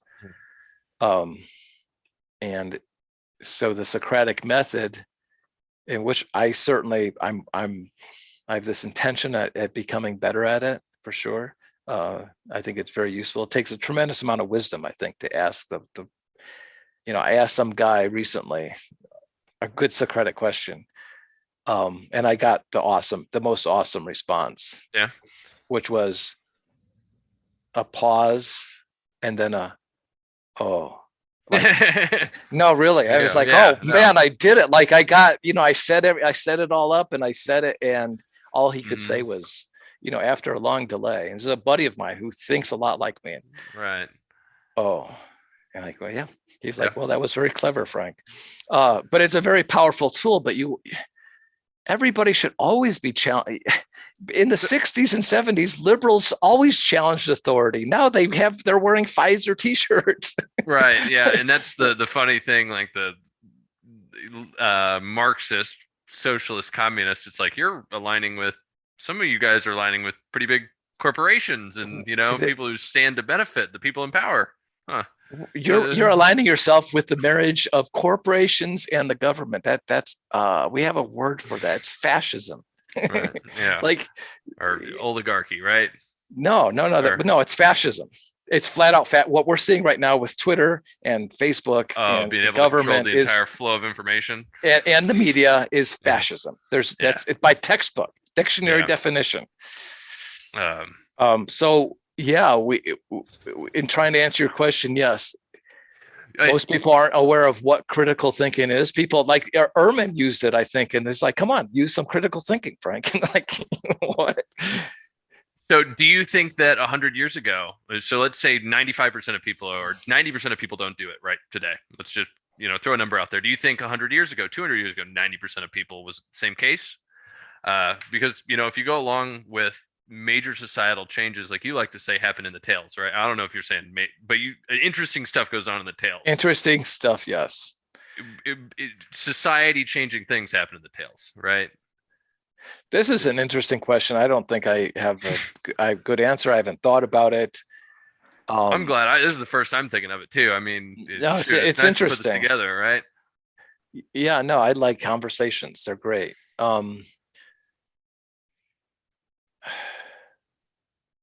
We were certainly in the United States of America more homogenous in our thinking 100 years ago. That doesn't necessarily mean we were better at critical thinking at all. In fact, you could argue we were right. Exactly what I was thinking.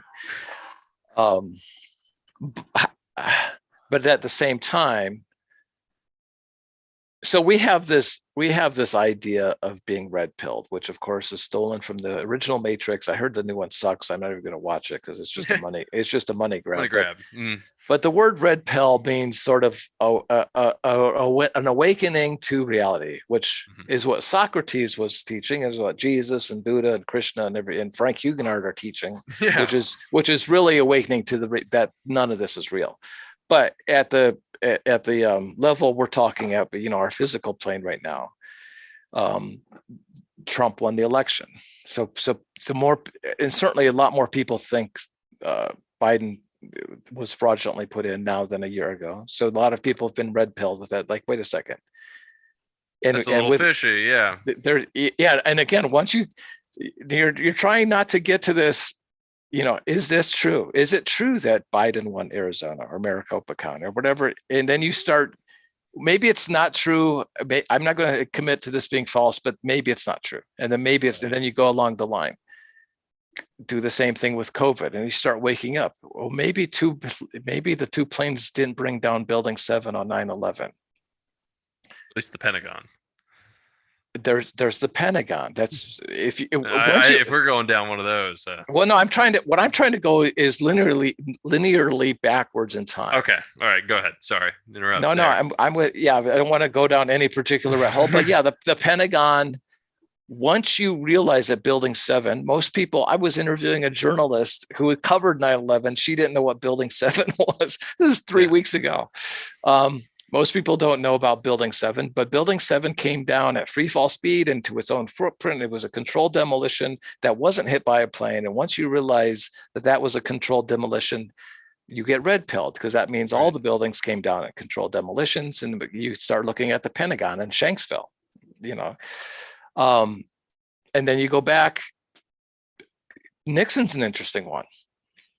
There is evidence that's interesting and compelling that the Watergate break-in was being talked about weeks before it actually happened in Washington, D.C. And who was it? I think it was it Hunt?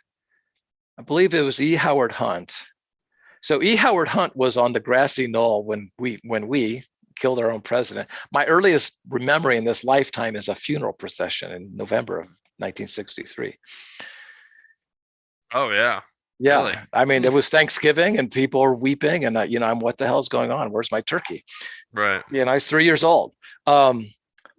E. Howard Hunt, I believe it was E. Howard Hunt, was on the grassy knoll when we killed Kennedy. When the burglars at the Watergate Hotel got caught, they had E. Howard Hunt's phone number in their pocket. So you start to look at Nixon and this whole, if you're going to be red pilled and you say, they couldn't assassinate Nixon, the CIA. So they framed him. And of course he dug his own hole by trying to cover it up, but he was framed.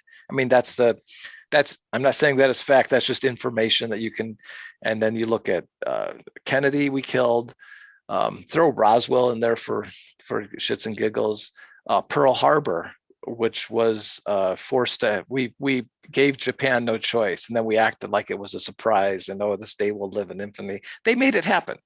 Right. So you look at being red pilled, how far back in history can you go and still realize, wait, everything that we've been led to believe has been some form of deception as a form of mass manipulation.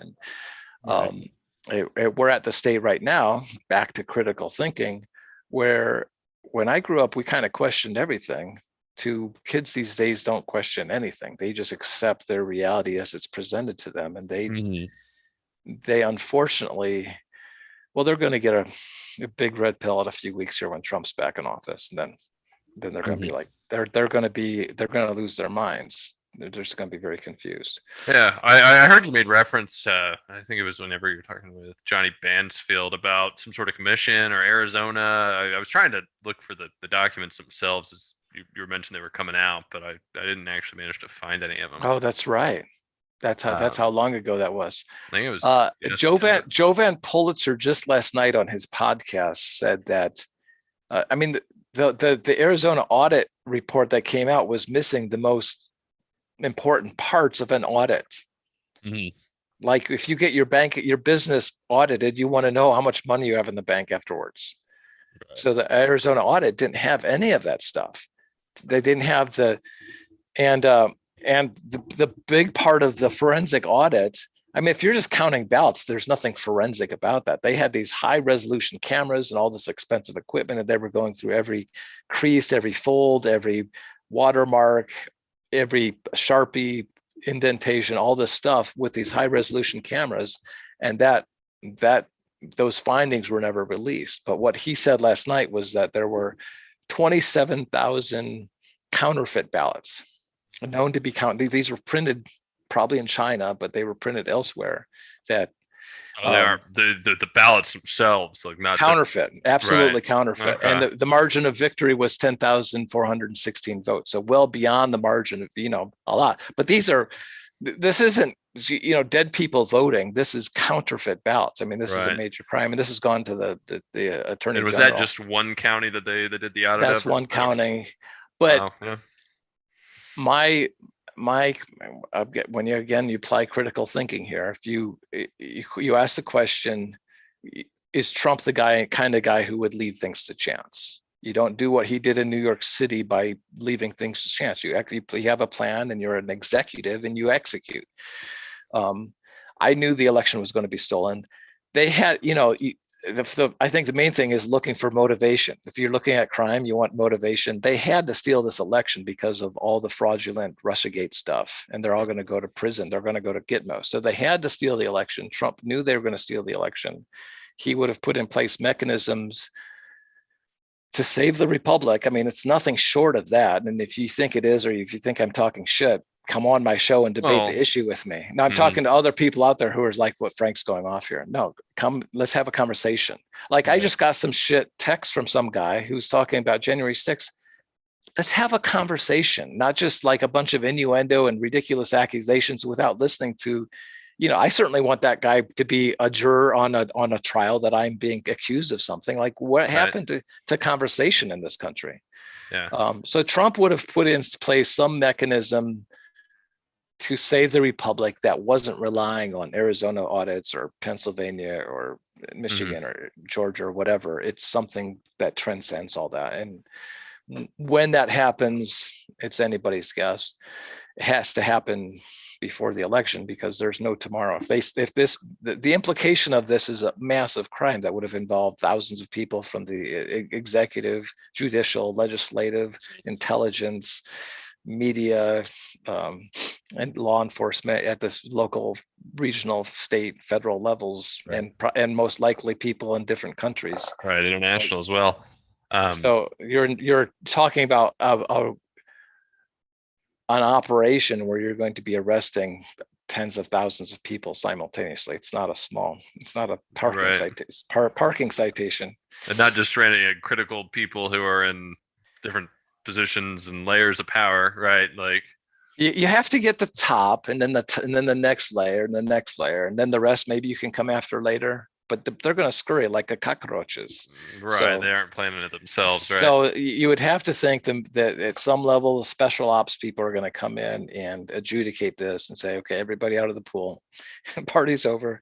This is a joke. You guys are all going to prison. They're going to Guantanamo, and whatever happens. But there's a lot of obviously treason at the highest level, and it'll be dealt with soon. Right. And so I guess I've been playing around with this I don't know, somebody who made a claim and it sounds pretty reasonable, but like about conspiracy culture and conspiracy theories, right? And Mhm. at what point, I'm listening to what you're saying. I don't know. I've got certain, I don't know, as an ideological bent. I don't know. I've got a Bias. bias, right? I've got a bias. It's like, okay, yeah. Some people are gonna hear you and think, this crazy ass dude talking about, right? And Right. there's this theory, and I don't know if you've given it any thought that like the government or the people in charge, just the upper echelons of society who have things to hide, have purposefully put out bunk or crazy conspiracy theories to try to discredit genuine ones, like maybe a 9/11 one, or whatever it is that have genuine backing to try to discredit those. They're extraordinarily good at that. Yeah, it was. What's your question? I guess. Have you seen, for instance, any conspiracies that you would say are manufactured, I guess, to seem absurd?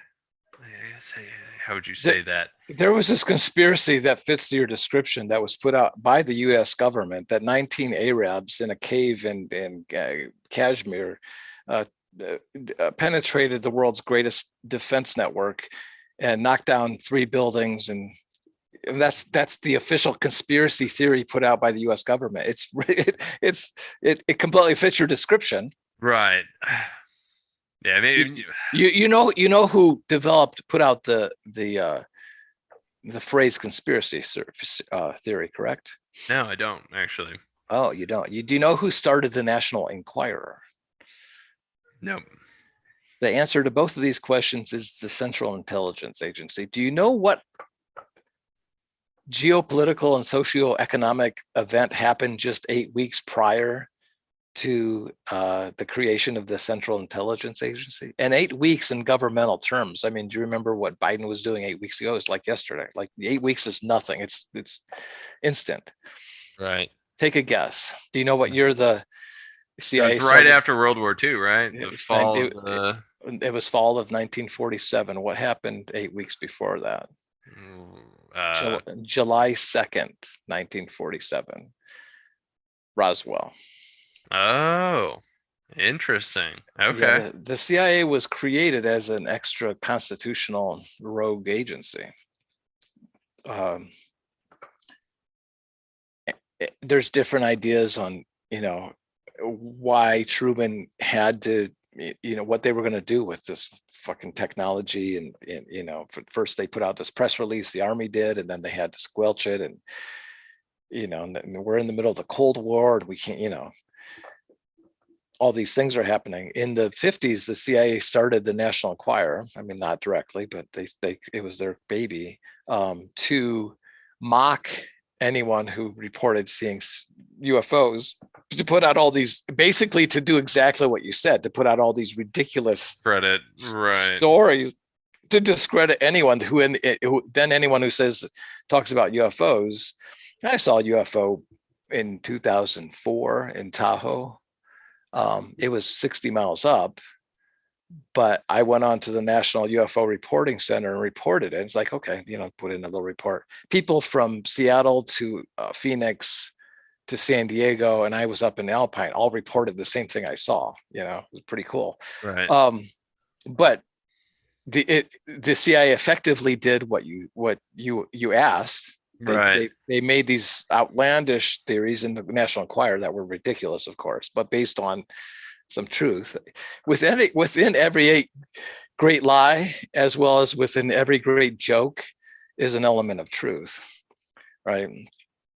And then and the CIA created in 1967, there was a memo they put out after the Warren Commission came out with their report, which was, that was a ridiculous theory about Oswald killing Kennedy, to automatically label anybody as a conspiracy theorist who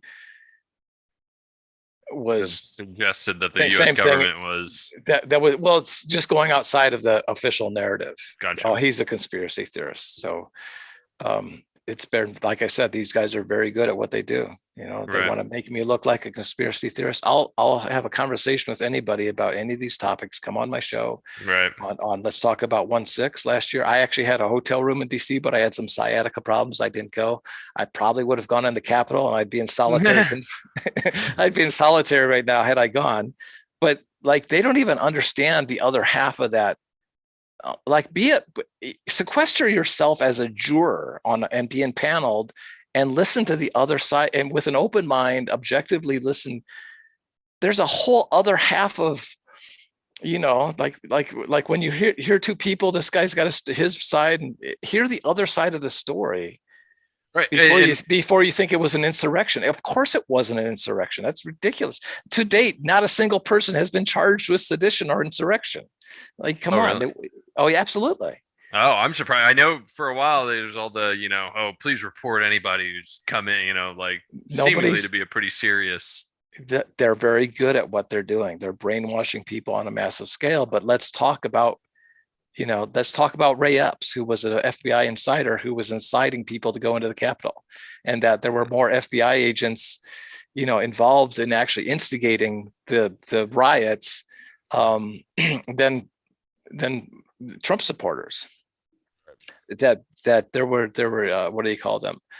Agent provocateurs in there in the crowd. There was Antifa, that Antifa member who was in there wearing a Trump hat and going in and trying to create mayhem.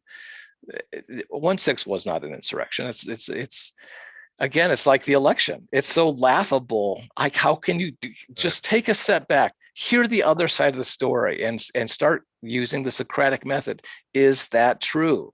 Right. Yeah. And I guess that's really the only way that you can, I think in one of our early emails I mentioned, it's just exhausting, like trying to keep track of everything. Like, you can't trust, I don't necessarily want to say science, but data and statistics and claims of, scientific claims, or, claims about what, was it an insurrection of the Capitol? Were there really agent provocateurs inside? What was it? Just trying to figure out what is true is just, I feel like today is so exhausting. And so maybe that's, we were asking about, was everybody a critical thinker 200 years ago? They weren't supplied with such an overwhelming flood of contradicting information. Good way of putting it. All kinds of information, right? Just a never-ending. Yeah, that's why I quit Twitter. I'm just like, all right, maybe it's because I was following people that talk about that stuff, but it's like, it's. Oh, what's true? I have to tune all that out. I mean, it's when you start to get red pilled, and the first phase of being red pilled is that true? And starting to just question why, and my 40 years in Ultimate Frisbee has formed my approach, because I know, I look at who I am as a person, who I know I am, how my good friends know who I am, and the way I'm perceived by the Ultimate Frisbee community. You couldn't get a bigger disparity between those two things. And Trump 7 years ago, before he came down the escalator, was, he was a rock star. He was loved by, a great many people. Of course, he had his detractors, but as soon as he came down the escalator, I saw Frank Huguenard. I mean, he was attacked in the same way I've been attacked for 40 years. And that was that's an automatic, something's not true here. But get to that point. Get to the point. Is it possibly true that Trump, it's not that he won in a massive landslide. He probably carried 48 states. Like, question the basic premise you're living your life by. I think I have Omicron right now. It's a joke of what it is. It's not even, I haven't coughed once. I haven't sneezed once. Someone lived in my apartment who tested positive, and I'm sick now, but it's nothing. I've been sick for a day or two. Question, there's so many questions. I can give you 20 questions about COVID that is like, okay, honestly ask this. I know you have to get through some cognitive dissonance and maybe some of this. 9/11, I believe 9/11 was a bunch of Arabs who couldn't fly a Cessna 151, who were flying these airplanes into the buildings. And then we couldn't possibly kill 3,000 of our own citizens, which actually the number is way higher than that when you include all the asbestos in New York City and all those first responders that died from cancer. We couldn't do that to our, like, that's just the natural. There's no, that's not possible. But once then you go back to all the old operations. I can't even remember all the names. Operation Northwoods. Yeah, where they pumped. Yeah. Cancerous agents over the Bay Area. We put the smallpox virus in blankets that we gave to Native American Indians. You know, I mean, the red pilling just goes back further and further and further. Yeah. And your question is fascinating because you know most of the people live on the bench of Plato's cave. 99%, 95% that you put out there, I think, is being generous. Too much, yeah, or not enough. Yeah. You know, because almost everybody's ideological, and maybe I am, but I aspire to be not ideological. But ideologies stunt growth. You just get stuck, and you stop looking for the truth because you think you've already found it, which is Socrates is like, no, if you no, that's not, no, look for the real truth. Look beyond all this apparent reality and you know, understand that the truth is beyond all this. And it's beyond belief that the truth, the self, God, self-realization, nirvana, moksha, enlightenment, atonement, yoga, what all these words are saying the same thing, is a testable hypothesis that you can experience the truth for yourself and see it for what it is. You don't have to believe anything. You don't have to have any ideology. And who does that? Like nobody. Right. And I got my tweets, and I got my phone, and you know, I got my job, and I got my kids, and I got my career and my mortgage payment. Nobody has time for enlightenment or asking the big seriously asking the big questions. Yeah. But they should, like, one of my major I don't know what the word is here, premises, or when I'm looking at, like, and I look at, again, ultimate Frisbee and Christianity being being ideological, and it's the wrong form of, it's not what Jesus taught. Jesus was a Gnostic. What Jesus taught is the same thing as what Socrates taught and Buddha taught. And what Christianity is the opposite of that. Scientific materialism is not scientific. It's the opposite. Ultimate Frisbee is ideological. Marxism. And my basic premise is that science, you know, you're talking 100 years ago, and I'm saying what happened in science, and it took a long time. There wasn't like this National Congress of Scientists where they got together on March 5th, 1843 at 2 p.m. and made this declaration that we're going to scientific materialism with hypothetico-deductivism. It was a process. Right. There was a tipping point in the 1840s, around identically the time that Marx and Engels published the Communist Manifesto. Mm-hmm.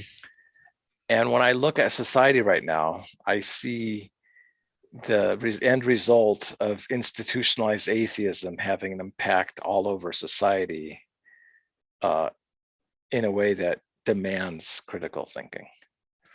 So I'm curious what you describe institutional atheism as. Just to try to, you know, I mean, it's definitely not a term that I've heard at all. I want to say before this. I think I've got a good idea. I don't want to misunderstand it though. Like what does institutionalized atheism mean to you? It's a little subtle, and my argument's a little esoteric, but I have successfully had conversations with, in fact, the department head at App State here in philosophy, where he's like, yeah, that's correct. So the way I like to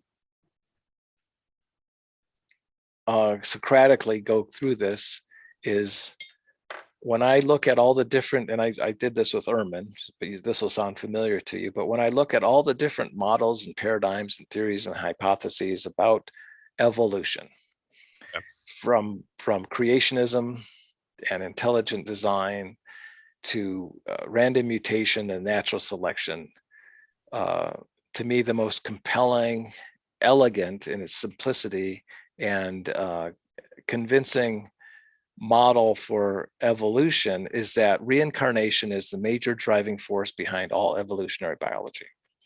All right.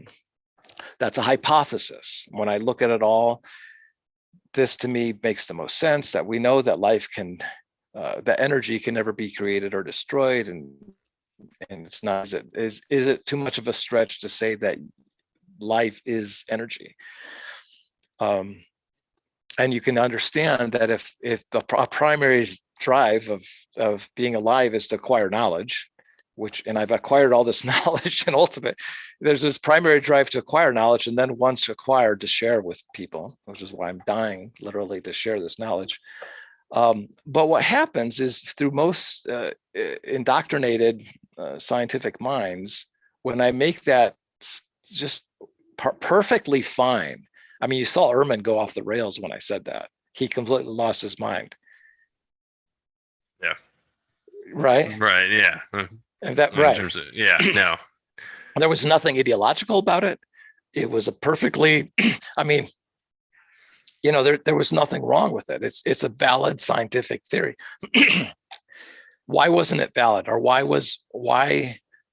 do I use that example?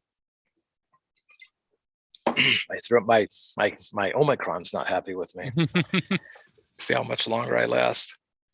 So there's this theory of scientific materialism, that matter is fundamental to existence, and that life is an emergent property out of matter, that somehow life came from a combination of lipids, self-replicating molecules, and amino acids, and gravity, and light, and electricity, and temperature, and magnetism, and whatever happened to be the perfect storm, and poof, life happened. That's called abiogenesis. And there's as much evidence for abiogenesis as there is the Easter Bunny. There's zero. Right.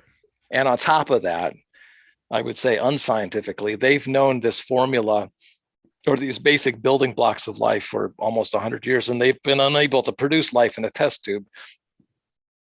So on top of the fact they have no evidence, they've never also been able to produce it. That's scientific materialism. Hypothetico-deductivism is a philosophical adjunct to science in the 1840s. That was Sir Francis Bacon, borrowing from Aristotle, used inductive science in the first few hundred years of the modern scientific era, right, where you would see some patterns in science and formulate a pattern out of those observations, and that would be your hypothesis.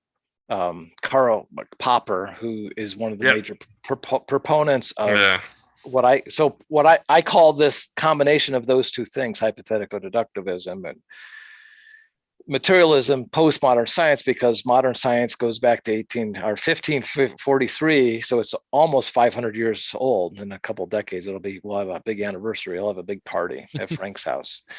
We'll have Frisbee and Christie, and the Nicene Creed will be there. We'll burn it all up. All these ideologies need to go. They're just detrimental to our evolution as a species. So Karl Popper would say all you need is one black swan. In other words, the inductive logic is useful, but we need something better. And so hypothetico-deductivism is based on that premise, that you actually can never prove a hypothesis. All you can do is disprove a hypothesis. You have to make negatable claims, right? Every hypothesis has to be negatable. That's correct. You have to be able to test it for falseness. You have to be able to make testable predictions that, and if you can't make a testable prediction, if you can't test a theory for falseness, it's pseudoscience. It's not on what science can study. So in my example, and this is exactly why I use this specific example of what I see as the most cogent and elegant model for evolution, is that reincarnation is the major driving force behind all evolutionary biology, is that you can't create testable predictions with reincarnation. Mm-hmm. All right. So, I mean, can we say that with absolute certainty, or is it something we can't think of any yet? Right? Like, is that, I'm trying to put myself in, not. No, you can't. Anything to do with like? I'm gonna start killing people and then to see if, Well, I was gonna and say even like even then you, ancestral knowledge, right? Like anything that you. I know you mentioned. I read over your 10 or 9 questions that you posed in the Nature oh yeah, articles, right? And so along those same lines, like those thank were you. those were Those hypothetical were right. deductionism. I turned it around, but reincarnation's not in there. Mhm. And for those of you watching at home, I love Norm Macdonald and his first episode with Super Dave. I can watch that 1,000 times. It's so funny. It's his first podcast. Tell the people at home. I wrote an article that I submitted to the Journal Nature. And by the way, the Journal Nature published this thing about the origin of COVID, 18 months ago that a 10-year-old could debunk. I mean, science is going to Oh, did take. they say it was coming from nature? Yeah, Natural. they just said it's impossible that this sequencing could have come from a laboratory. And the Lancet put out an article debunking hydroxychloroquine. Science is going to take decades to recover from this fraud, the propagandizing of scientific journals. But I submitted my paper to the journal Nature, Lancet, New England Journal of Medicine, American Psychology Association, a whole bunch of them, in which I was just postulating mostly what I'm saying with all this, and said, wait, you guys don't get a flyer. If scientific materialism is your basic hypothesis, you actually have to test it. And by the way, here's 10 testable predictions that we can use to negate whether or not consciousness is being produced by the brain, which is the emergent property of materialism has two halves to it: that life emerges from matter, and that consciousness emerges from matter, being the brain. Now, is that a required, like, so like you're saying, well, yeah, scientific materialism, is that the only thing that's encompassed in the scientific materialism theory, like in that theory of? No, it's the hell to die on. That's Okay. where they've painted themselves into that corner. Okay. Like I like to say, and I said it to Ehrman, and I'll say it again. If we had in the 1840s all the findings in human consciousness, like Ehrman was conceded that all these 10 phenomena have been observed. Right. He's like, oh, but we'll figure that. In fact, let's have Daniel Dennett, who's the world's most famous atheist. He'll figure out how the brain's producing a phenomena that operates beyond space and time. We don't need to worry about that. It's like, no, horseshit. They're like, so that's that. That's their next. Is that a straw man where they just kind of concede? Yeah, the brain produces a phenomena that operates beyond space and time, but that doesn't mean that the brain's not producing it. I mean, come on. Doesn't mean that the brain's not. And I mean, I guess, I mean, really, I will say along those lines, it's something that exceeds our current ability to explain, right? There is this great thing, epiphany I had the other day. In fact, the dog's mom that came in here, I don't know if she probably wasn't on the screen. She's an independent Christian, let's say that. She's a pretty non-dogmatic Christian. But she's watching some show, and there's the loaves and fishes. And I'm thinking, what's the big deal about miracles? Why are Christians always getting? I'm literally thinking that. Like, who cares? Like, so what? Someone's doing something. Very innocently on my part, like what? And then I looked up the word miracle in the, like, you could look it up at the Oxford Press or something.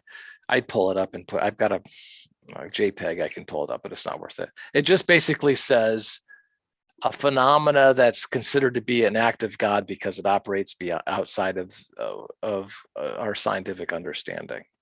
And I was like, holy fuck.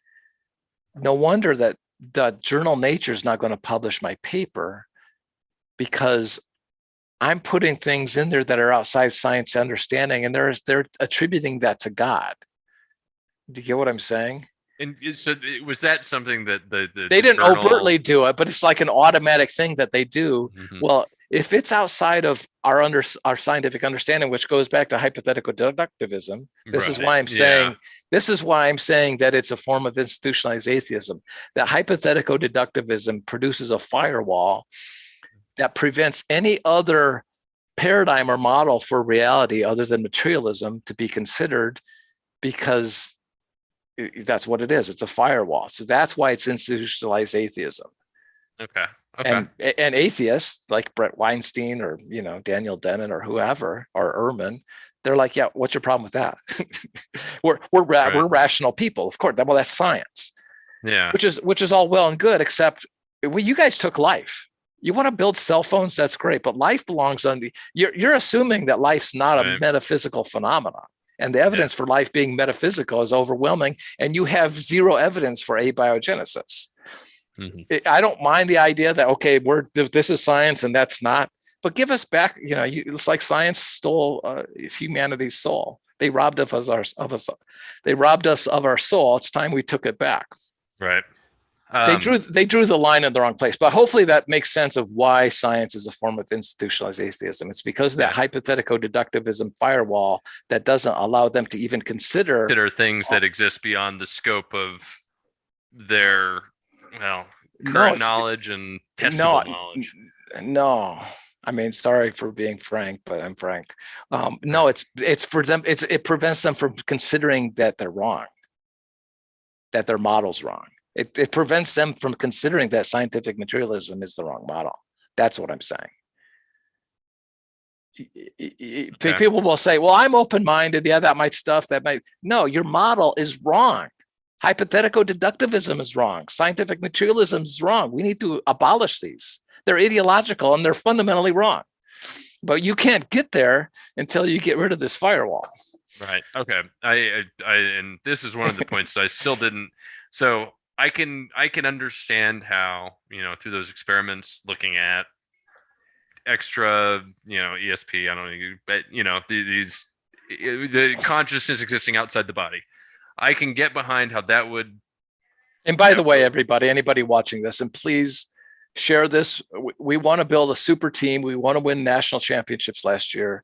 We're talking Cincinnati, Indianapolis, Louisville, Lexington, Kentucky, Knoxville, Nashville, and perhaps Memphis and beyond. But if you go to DogsAndBaskets.com and go to the What is Life link at the top of the page, you can find the paper, the manuscript that I submitted to all these journals. Go ahead, continue.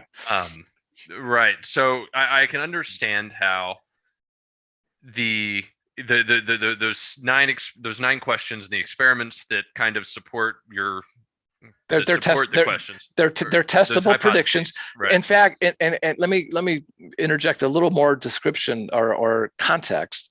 I provided all the citations in this paper that anyone would provide, except I didn't put any citations on these 10 testable predictions. And the reason wasn't so much as whether these have been studied and observed and used controlled experiments to conclusively demonstrate that the human consciousness operates beyond space and time. That's all been done. The point of the paper was exactly your question. Can we agree as a community, as an institution, that these are valid, testable predictions for your most basic hypothesis, which is that life emerges from matter? And if you've got basic questions and a basic hypothesis, why not test it, right? Like you're right. And if we had all the information in the 1840s from quantum mechanics, modern physics, the double slit experiment, all these research results into human consciousness, there's no way in hell scientific materialism would have ever seen the light of day. So, okay, I understand how it can go to disprove scientific materialism. Now, with the hypothetical deductionism, how does it disprove that? Or how does it, I mean, I'm trying to think about how those 10 questions or the disproving of or calling into question scientific materialism, I don't see how that can, it doesn't logically follow to me that then hypothetical deductivism is invalid. Right. As I mentioned, it's an esoteric argument. Okay.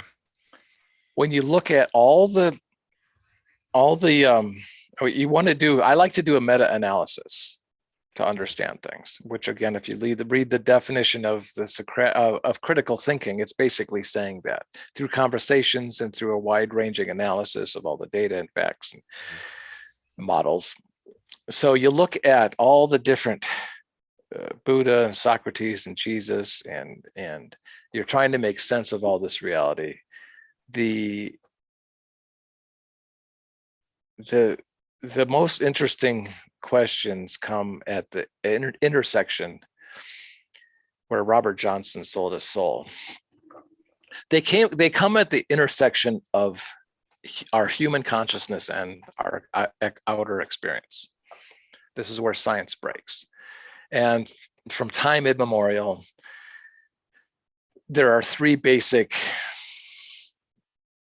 categories or hypotheses or theories on the relationship between our human consciousness and our external world. One is that the brain produces consciousness, and of course, through our five senses provide us with all the experiences that we have, processed through our nervous system, et cetera, through all the nerves and everything. Proprioceptors in our fascia that help us move around. This is all part of materialism.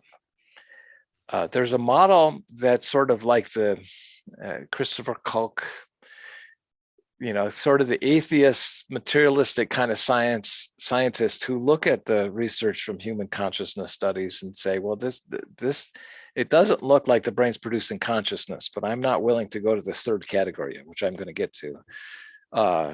So we have this idea, this model for reality, this paradigm that consciousness is an intrinsic, what's the right word? Quality or phenomena of the universe, similar to how light, gravity, electricity, magnetism are all intrinsic properties of the universe, and that's called panpsychism. So we've got materialism. My throat's going. Smoked way too much weed back in the day.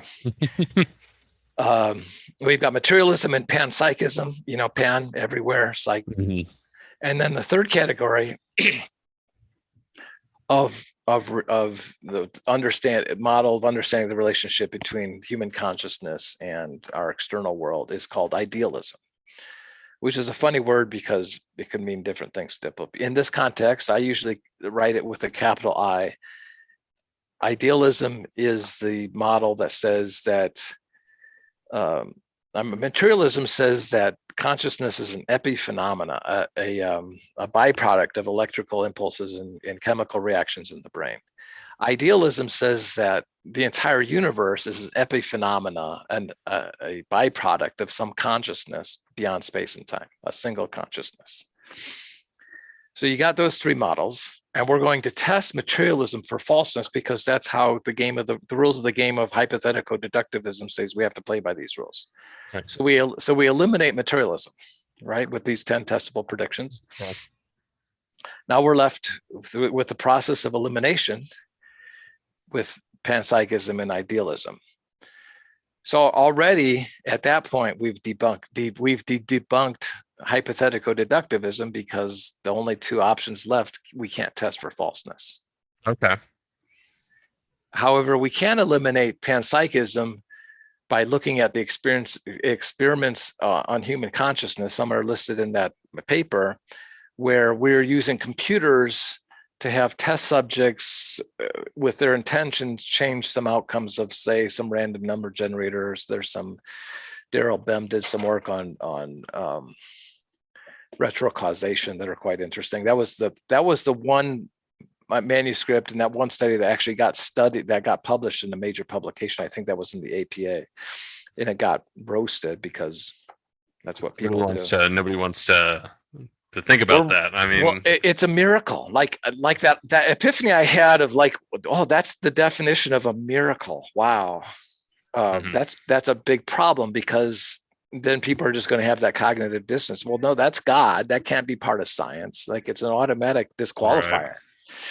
Right. All those experiments showed demonstrably through thousands and thousands of test subjects and dozens of different control experiments with statistical significance. Definitely, with what are the two standard deviations? I mean, the evidence, especially when you do a meta-analysis on all those studies, it's trillions to one that it's just a coincidence. But you can rule out panpsychism because that would imply that a computer would have its own consciousness in order to interoperate with your consciousness, and somehow that consciousness on my computer is interacting with mine. Does that make sense? Right. Mm-hmm. So that leaves idealism as the only logical conclusion. So Robert, where is your consciousness? And where does it begin and where does it end? It's not produced by your brain. Right. Yeah, just go to sleep with that tonight. Yeah. Everybody, like, go to sleep with that. And I'm not saying anything as true. Like, this is how science is supposed to work. Right. But it looks like, and I'm just providing information. I don't think if you've heard anything I've said as being ideological or belief based, let me know. I don't think it is. It's just information. And the more you do a meta-analysis, and all of a sudden now you're going to sit on idealism. Now go read the Bhagavad Gita or Advaita Vedanta or the Allegory of the Cave or Gnostic Christianity, and all of a sudden, or Sufism, the esoteric Islam, or the Kabbalistic Judaism, or esoteric Christianity. All of a sudden, all of those are, and by the way, throw in quantum mechanics and modern physics, and all of those are corroborative. They all start to fit together. I'm not saying quantum mechanics proves anything, but it doesn't contradict idealism. And if it did, that would be a great thing. But it doesn't. It's like, wow, that's pretty interesting. That supports it. This supports it. And all of a sudden, you get all these, again, meta-analysis. Is Frank full of shit? Maybe. But, this is a testable prediction, because that's what Socrates said and Jesus said. And, they all said self-realization is something anybody can do. Okay. Yeah. So where's your consciousness? And part of the idea, huh? So not here. Well, it's partially there. It's like, why it doesn't end here. It doesn't begin, nor does it begin there. And part of the idealism hypothesis, if you will, is that your consciousness is a fragment of the whole. Okay. Which should lead to a lot of questions, like, why can't you levitate that sign on the painting on the wall behind you, or whatever? And Socrates would say, great question, keep asking that question.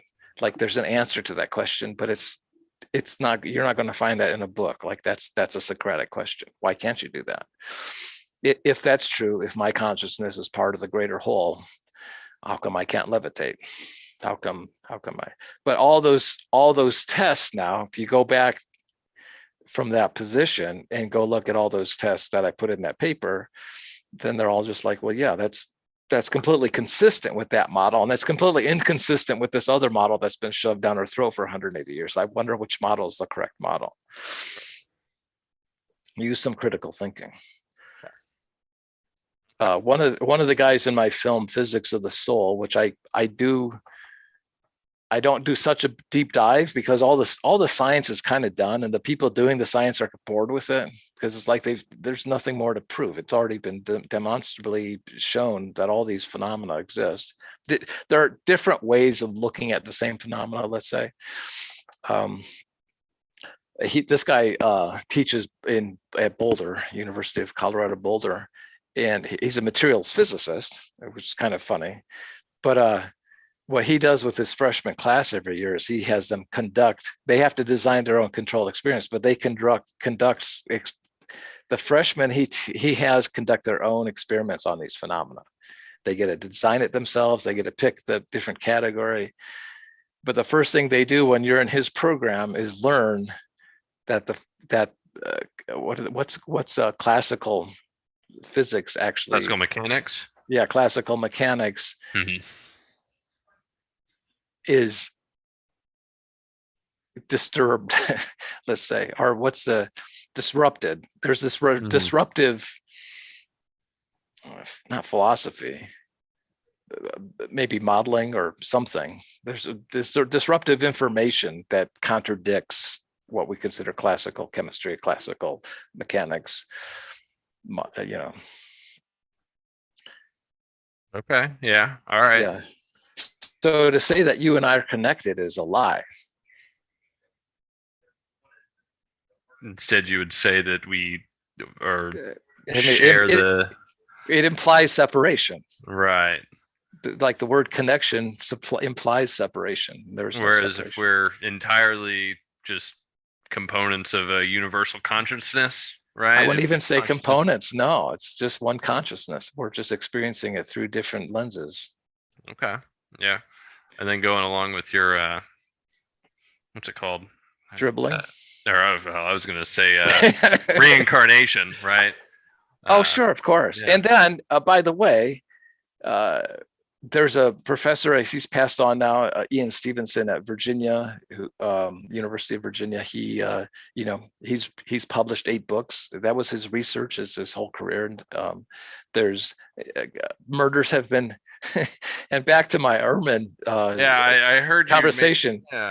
Yeah, murders have been solved by the reincarnated, being able to identify evidence or the perpetrator. And his argument, well, that's anecdotal. It's like, a murder was solved. Right. And I mean, I guess if you can say with 100% certainty or beyond statistical significance that like they got the right guy. They got the right. That would be something that would negate a hypothesis that, well, surely, yeah. I mean, that would. But it's not reproducible. It's not something that you can clinically create a controlled experiment to handle, right, and independently verify, reproduce it, right? All those aspects. Yeah, you can take it to economics, right? Oh, don't even. No. We're not going to get started on how bogus their whole model. They don't apply their own rules to their own game. That's typical liberals. Like, okay, we get it. No, that's a theory. Yeah, if it's not a testable hypothesis, they just call it a theory and be done with it. Nobody questions it. Yeah, that sounds right. Yeah, it's funny. I have a double major in mathematics and economics, so it's kind of. So you see this all the time. They use things liberally when they need to. And I just kind of took things as a given for a really long time. When it came to, math is pretty well foundation set. Math is math. Yeah, right. You're not getting anywhere with that. But then with regards to the economics, it's funny enough. I guess finance diverges a little bit from it, but So I'm a huge fan of using the Nash equilibrium in Ultimate Frisbee. Right. As you well know. Right. Yeah. Trying to maximize. When it comes to the decision. I'm always in a position when I come to the line where no matter what I do, I have an advantage going in, and whatever happens after that, I have, if not the same advantage, more of an advantage. That was one of the many things I've learned over the years that helped me reverse engineer my thinking. But it's absolutely the Nash equilibrium. I can guarantee that it's exactly part of my formula. But he's a classic example of. I was talking about how baseball is ideological, or that the movie Moneyball. And ideology is a funny word, and I'm trying to help people understand what it means. But Moneyball is a great, real world example of how all the old school scouts and teams and managers formulated their rosters ideologically. And Bill James is sort of the Frank Huguenot of baseball. He developed his analytic system, which you can equate to John Nash's Nobel Prize winning economic theories. Which was not ideological. I don't think. Is Bill James' work ideological? I don't think it is. But it took 25 years for Bill James' ideas to be adopted by the perennial cellar dwellers, the Oakland A's, who had nothing to lose. And of course, it revolutionized how teams play baseball now. It almost ruined baseball. A lot of people say the adoption of analytics in sports have kind of ruined them. You look at how many times when you're watching baseball, the outfielders are exactly in the right place. That's pretty weird. It's like, man, that's this. I don't watch much baseball, but I watched maybe the World Series maybe the Giants, because I'm a Giants fan. And it was astonishing to me to watch the Giants some this year, and man, this isn't fun. There's no surprises here unless it's a home run or something, but the positioning of the players and the you can just see how analytical the entire game has become. Right. Isn't that kind of the reason that the NBA has shifted more towards 3-pointers and stuff like that? People have crunched the numbers and said, okay, well, it just makes more sense to shoot from behind the 3-point line. Right. Uh, You build teams around having better 3-point shooters, or I've heard the same thing about soccer where there's less shots on goal but a higher percentage, so it's like taking less shots but you're making more of them, which makes sense, in terms of like energy if that's expended. true, Right, but when that goes to my player efficiency rating with Ultimate too. right, which Way is less, fun. way less energy expended, and way less shots on goal per throw. Mm. And it's very effective. Back to the Warriors, I was a huge fan of the Golden State Warriors starting in maybe 88, 89 when Don Nelson came on.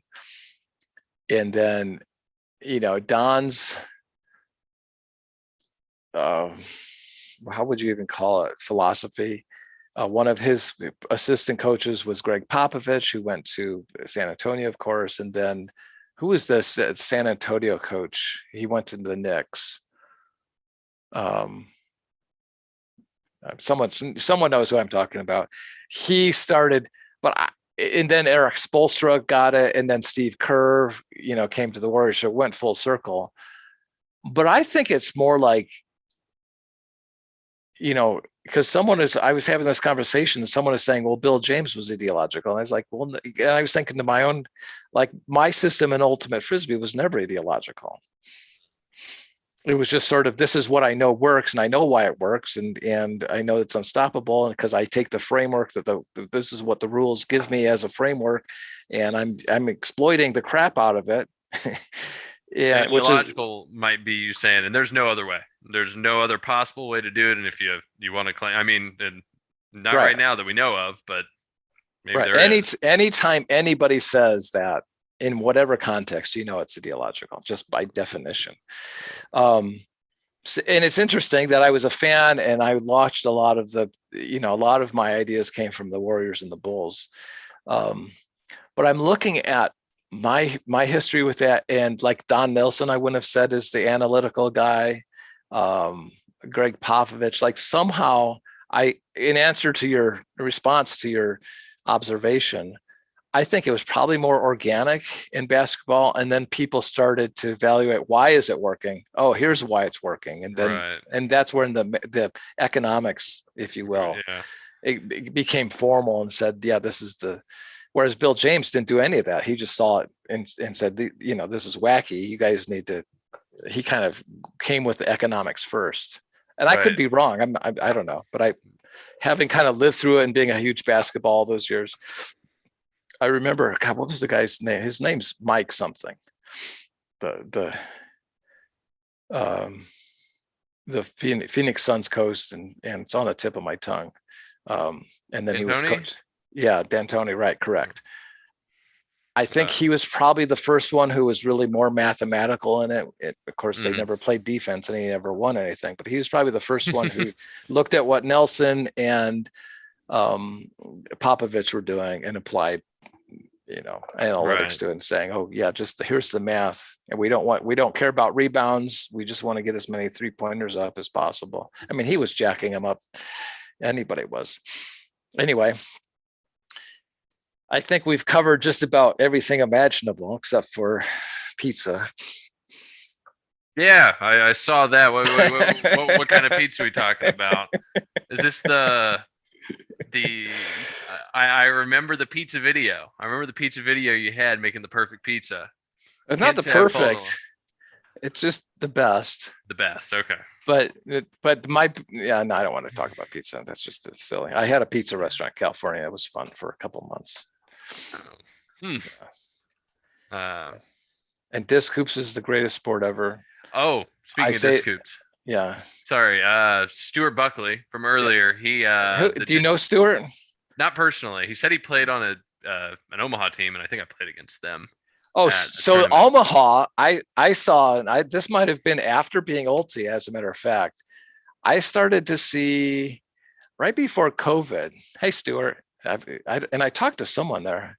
I started to see all these hits on discgroups.com coming from the Omaha region. And then I went to Facebook, I went to Omaha Ultimate Frisbee or something in some group. And I said, hey, what the hell is going on? And this is thrilling. Stuart probably knows what I'm talking about, but they had started a league, they had a commissioner, and they had a rules. I mean, I don't know what they had, but they had teams, and there's videos on YouTube of tournaments. It was the greatest thing that they had, and I send the video, Stuart. I don't know if you know this. I send them back to all the disc hoops players in the Bay Area, and they kept saying, "Why aren't they running?" Because you guys don't know how to play. Like the game should be like 10 times faster than the way you guys are playing.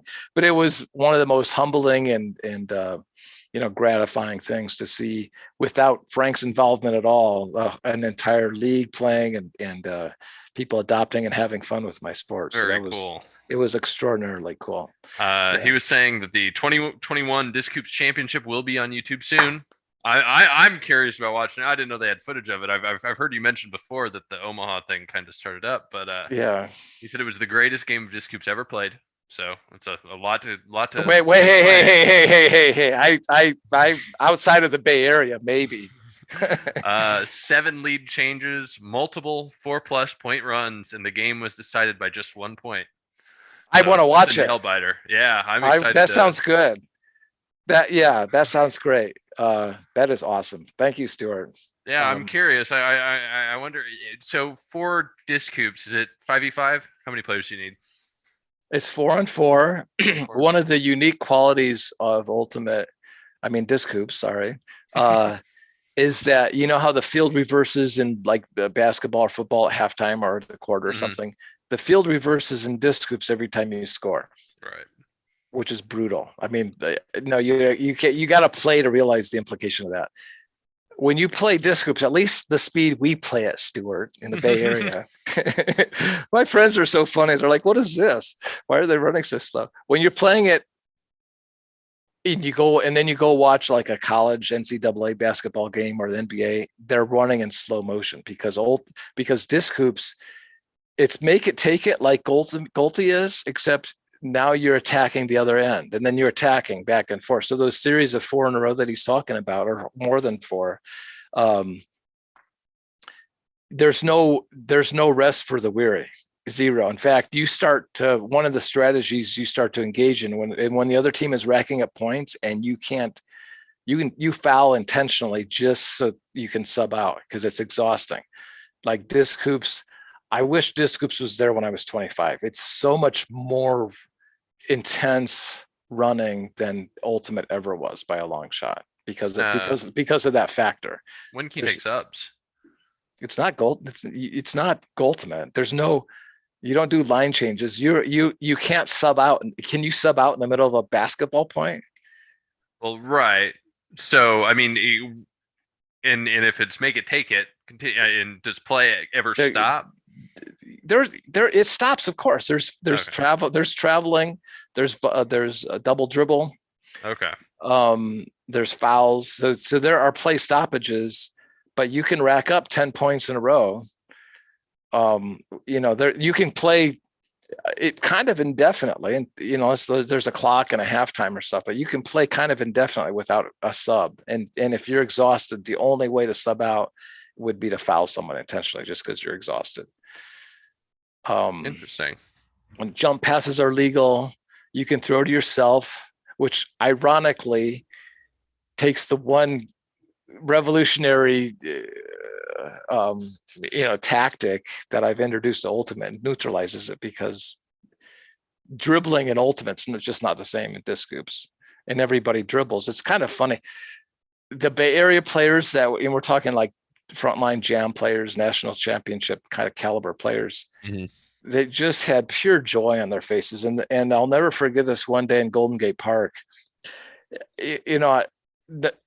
As far as I know, no one's ever experienced in the entire universe of ultimate Frisbee games like a massive crowd spontaneously forming on the outskirts of a field watching an ultimate Frisbee game. We had that in Golden Gate Park, where we were playing and just enjoying ourselves, and we looked up in the entire perimeter of the field. We had people with coolers and lawn chairs and the whole 9 yards. It was phenomenal. It's entertaining to watch and fun to play. I remember these jam players with just big, huge grins of joy on their face. And then they'd go across the field and, because they had a practice or, some ultimate tournament, and they'd be like, all the joy and the fun and the excitement and the eyes and all this was completely gone. It's kind of like looking at liberals now who think Joe Biden's a good president. Like you guys, I don't know. It's like it was so strange. You could see how much joy and enjoyment and fun they were having with disc hoops, but they were so addicted to this, methadone. Right. Yeah. What else about disc hoops? You can score to yourself, which is really interesting, but you can't run through with the disc. So you're throwing to yourself, throw, mm-hmm. and you throw through, and you have to run to the outside of the arch. Oh, okay. Yeah. So you don't. You're right. That makes more sense. Okay. Right. So how do you normally do that? Get some sort of like air bounce float that you can put out, let it. Stuart, you guys should do this. One of my best, things to warm up is to self dribble, and the goals are 20 yards apart, and the stall count's 5. And if you're dribbling, it's still 5. It's supposed to be a shot clock of 5 seconds.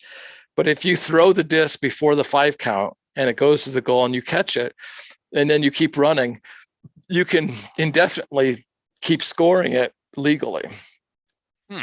And my personal best was like 18 scores in a row without defense, just as a warm up. But right. All you guys in Omaha should see how many you can do. I'm sure I could do way more than that. That was just I was getting bored, but it's a great way to warm up. Double dribbling. Once you have the disc, and you can catch it with 2 hands, but once you start dribbling, if you get to a point where you also have it in both hands because you had to, and then just dribble to yourself again, that's double dribble and a turnover. You can knock the disc out of the thrower's hands. That's completely legal. Right. But if you try to do it and you snap them, then that's a foul. And you can foul out. Like there's risk rewards that are rational. And then all the penalties are side outs, which just feels right. Like, oh God, this makes so much sense. There's one legacy rule in disc hoops that is an ultimate, that is a platypus artifact, which is when there's a turnover. And you've heard I said this with the Bansfield show, how ultimate is a hybrid between continuous play sports and possession-based sports or play-based sports. Right. So there's this anomaly in ultimate that's still in disc hoops. So if you turn the disc over and it's sitting there lying on the ground, it's not a dead disc and it's not a live disc. It's everybody's running to fumble to try to pick up the. It's only a live disc to the team that's now on offense, but it looks really weird. And I think the only solution to solve that in both sports is to make it a side out, just to clean it up and just to make it, because it's weird right now. Just there's a disc laying there on the field, and people they're so used to it and indoctrinated with it and inculcated in the ultimate paradigm, like, oh, that's how it is. Well, why is it that way? That looks weird. Like, anyway, disc hoops is a tremendous aerobic and anaerobic. It'll exhaust you. It's awesome. And in terms of equipment, it's just putting together essentially, I don't know the dimensions, but essentially just 2 ultimate goals, right? PVC wrapped around, shot corded aluminum tubing. This organization called SCIDE did an article on how to produce your shot corded tubes, and this was my invention.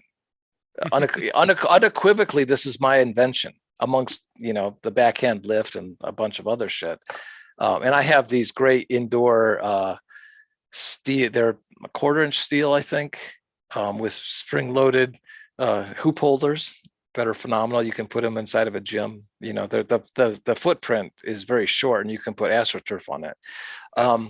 But this is my invention, along with a lot of other stuff. And you're asking for credentialism and all this stuff, and SCIDE, this guy Liam something, and Sky wrote this article about, hey, there's this great thing happening in the Bay Area where they're using shot corded aluminum tubing to do these ultimate goals. And I was like, hey, motherfuckers, put my name on that. That's my invention. You guys have been treating me like shit for 30 years. You finally put my invention up there and you don't even give me credit for it. You know, Felix Shardlow's put it, you know, he's got my hex offense. Hex. If anybody says hex, they think him now. Yeah. It's like, yeah. And the same thing with those goals. They think of Peter Washington, who got the idea from me. He got the kit from me. So am I bitter? No, but I would love to see, this thing flipped and you guys to realize, you know, how much joy there's to be had beyond what you think is fun. That's all. Yeah. And I'm not bitter, no.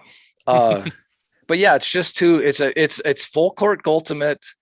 The story is I submitted a comprehensive rule change to the UPA in 2003 or 4. Of course, they didn't respond.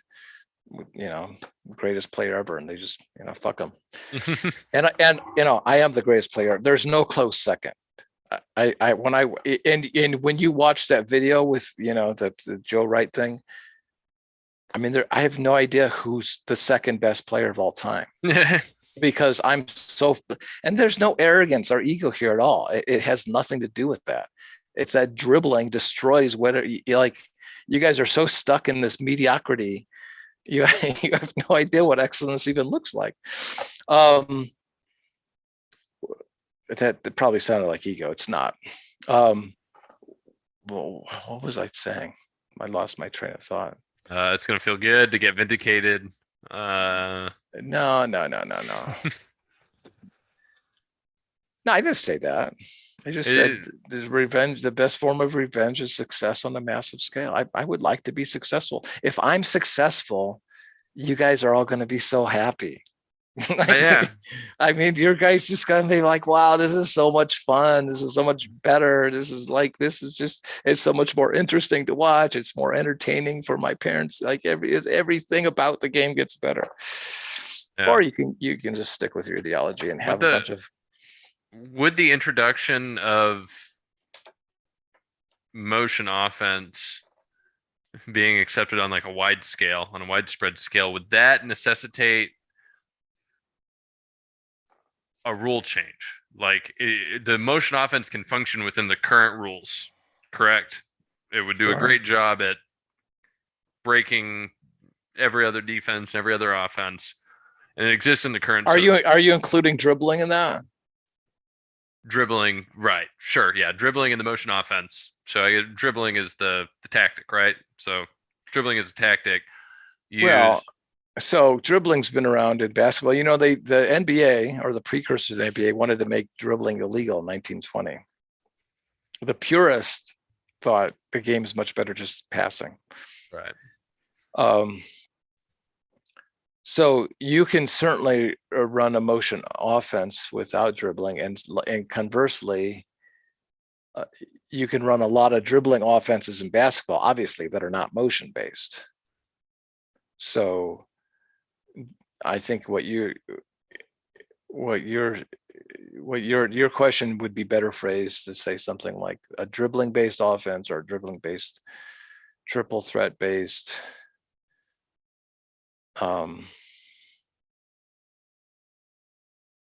All these suggestions that you'd make that you think makes for, and maybe not the perfect offense, but your offense, right? Let me try to answer your question, because there's a kind of a twofold answer.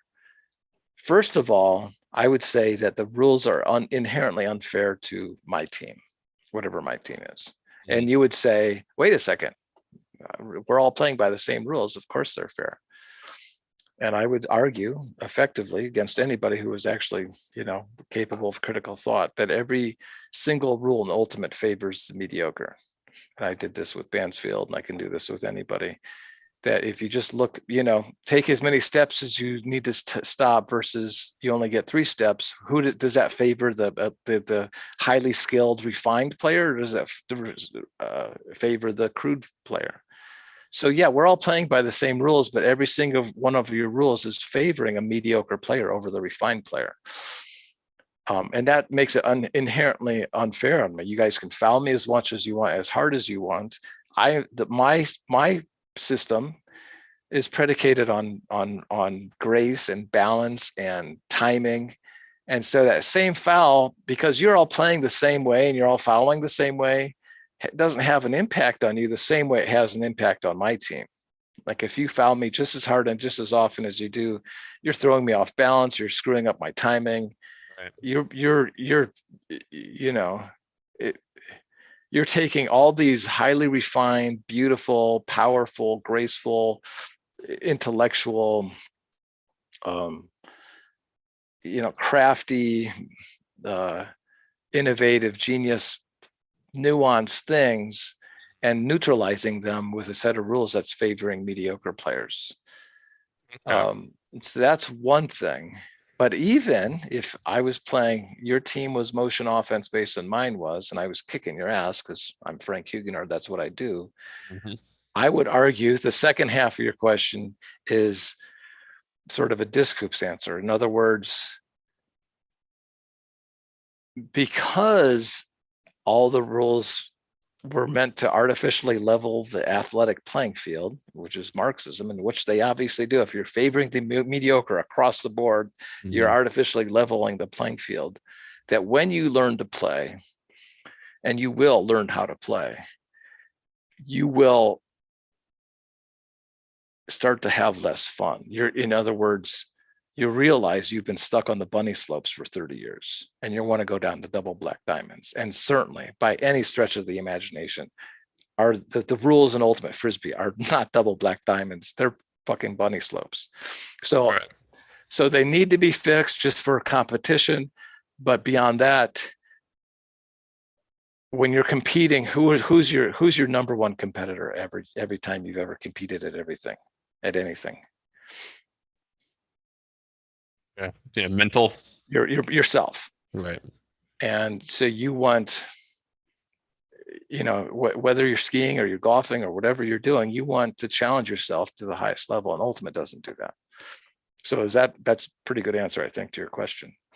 Yeah, I think so. The rules need to be overhauled. They're ridiculous. Right. No, and yeah, I agree. I'm glad you've brought these things to light.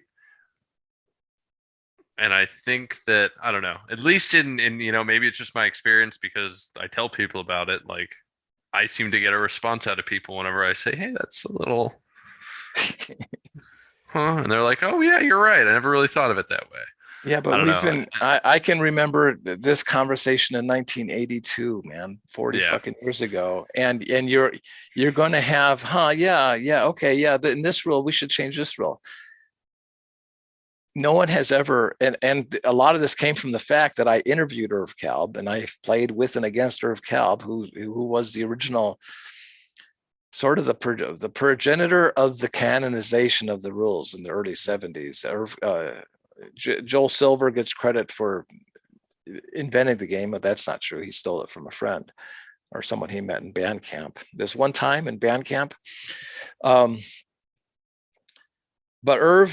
Irv created the rules, and I interviewed him a couple of years ago and came to realize that ultimate Frisbees technically, at least intentionally or structurally, was a play-based sport, which blew my mind. And I was very nauseous and sick to my stomach when he said that. And by it, to anyone watching, what happened was I was asking him basically, what the fuck were you thinking? Not a little more politely than that. And I was going through some of the rules, like the reason picks are illegal is they were playing on a blacktop. And, that was going to be sense for the time. Right. But, and we should know that, like that historical value, why that was. And then I finally asked him, because I've had, I've got a disc here just for shits and giggles. Oh, look, it's the official game disc of Disc Hoops. I've had in my lifetime where I'm completely stationary, and I have in my lifetime, 10,000 foot blocks and 5,000 hand blocks. I'm a very good marker. That was sort of my first forte into being an excellent player. But the number of times where I've gotten all ball and been totally stationary, it has to number over 1,000 or something. I mean, hundreds and hundreds. And it was a horrible feeling. Being a, an accomplished marker who's gotten zillions of foot and hand blocks to and to get all ball, that's not a coincidence, especially to do it hundreds, times. You have to anticipate and be balanced and be quick and be set up.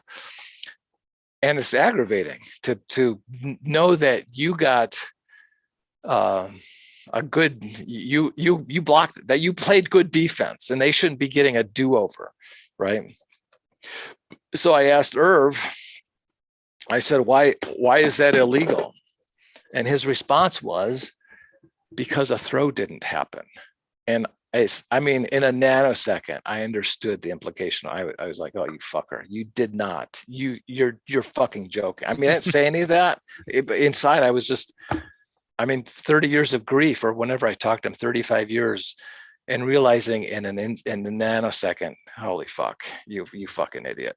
The implication is that ultimate is a play-based sport like football, where you get 4 plays, and if you achieve some accomplishment, you get another set of 4 plays.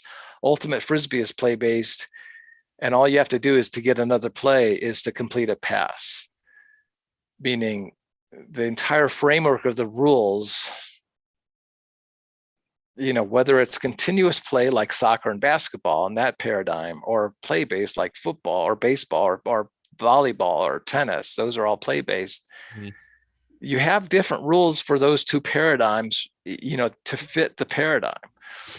And almost all of Ultimate's rules don't follow along with that. It was right. And so that needs to be fixed. I mean, the point is we've been having discussions. Oh, the double teaming. I remember that being, and by the way, double teaming is legal, of course, in disc hoops. But I remember having those conversations 40 years ago, and nothing ever happened.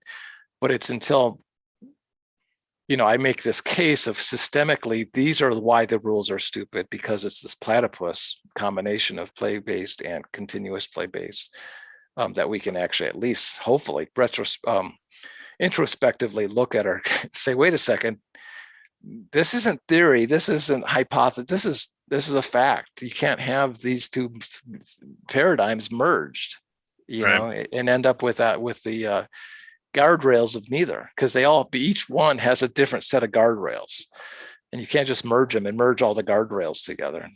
Yeah, so I don't know how we change it. My strategy was, I went to the UPA almost 20 years ago with rules that made sense. I went down to San Diego to play in this Ultimate tournament and met Jim Herrick, who's the creator of Ultimate, and he fell in love with me and he was very confused. He's like, Frank, you're not running hard and you're wearing sneakers and you're completely unstoppable. I mean, and he kept leaving his game to come watch me because he was just so like, wait, what is going on here? And so I thought I could just implement all my rule changes with Golti, but there was this guy, Rick Connor, who's an idiot, who put in $1 million or something into Golti.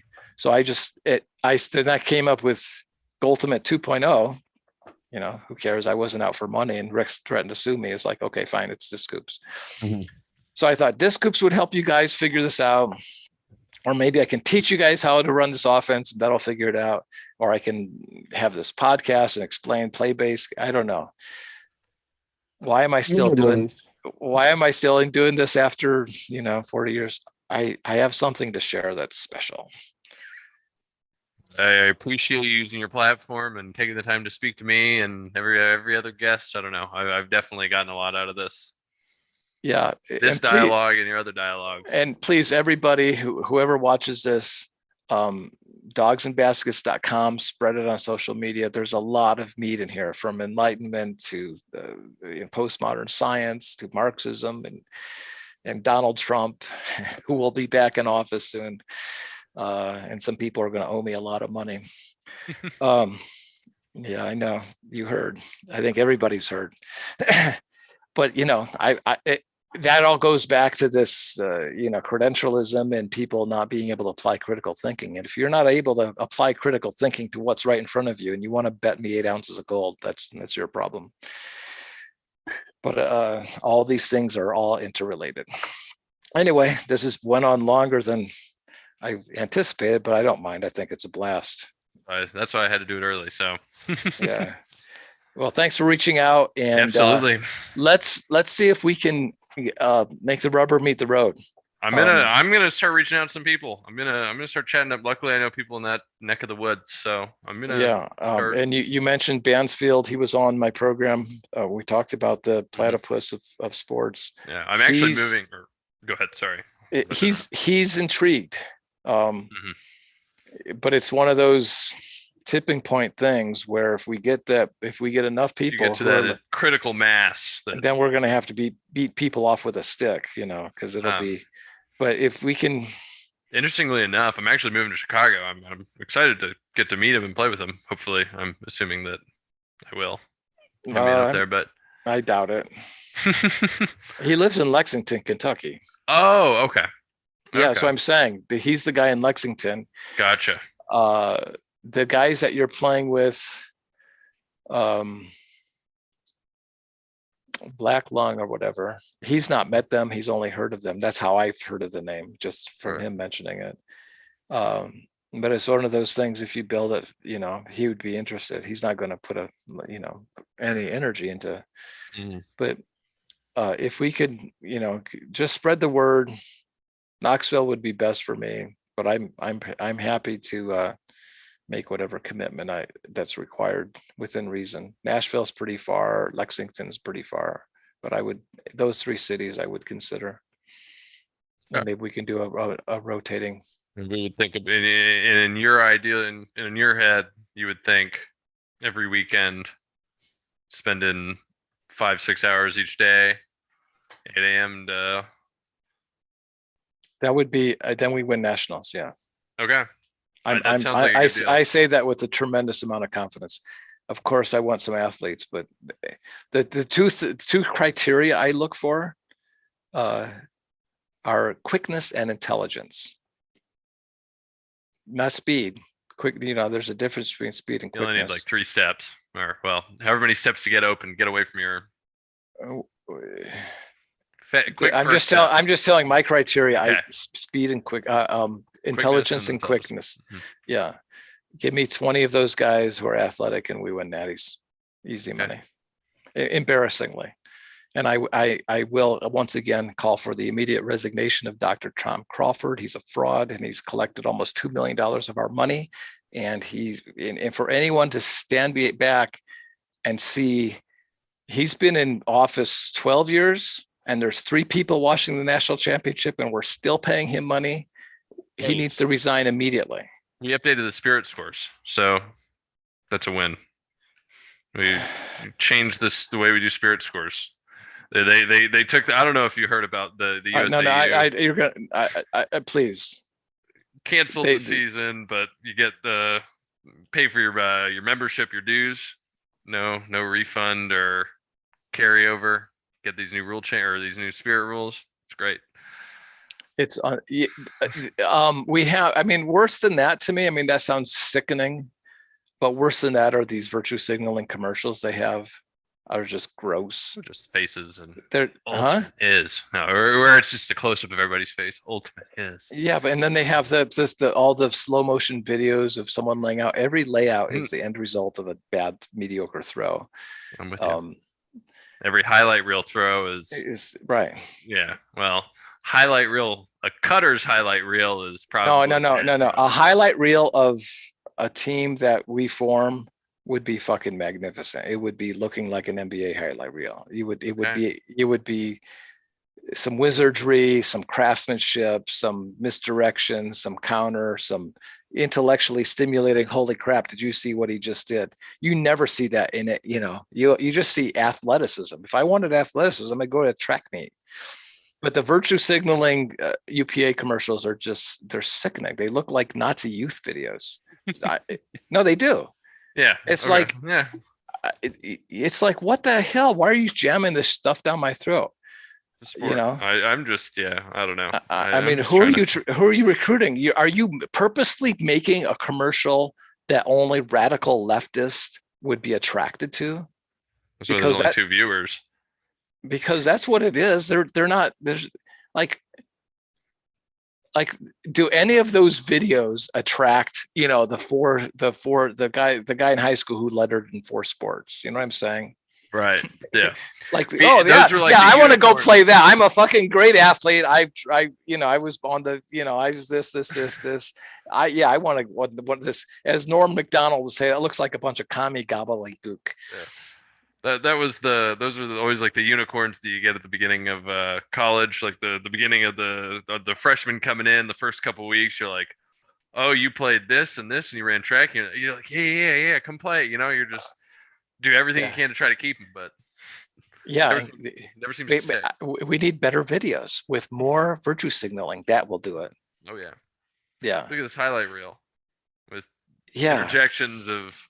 Well, do you have any game footage? No, just look at the highlight reel. Don't look at the game footage. Just look at the highlight reel. Look, you can jump up and Yeah. All right, Robert, it's been a pleasure. Yes, absolutely. Anybody else who wants to come on and debate January 6th or Trump and Biden or COVID or Socrates? The Nicene Creed is one of my personal favorites, the ideologicalization of Jesus Christ of Nazareth, which is really the mother of all ideologies. I'm game. And of course, Disc Hoops and Ultimate Frisbee. It's been a pleasure, Robert. Yes, absolutely. I look forward to, and hopefully we'll be seeing you soon in Knoxville and maybe you won't be moving to Chicago after all. Yeah. All right, buddy.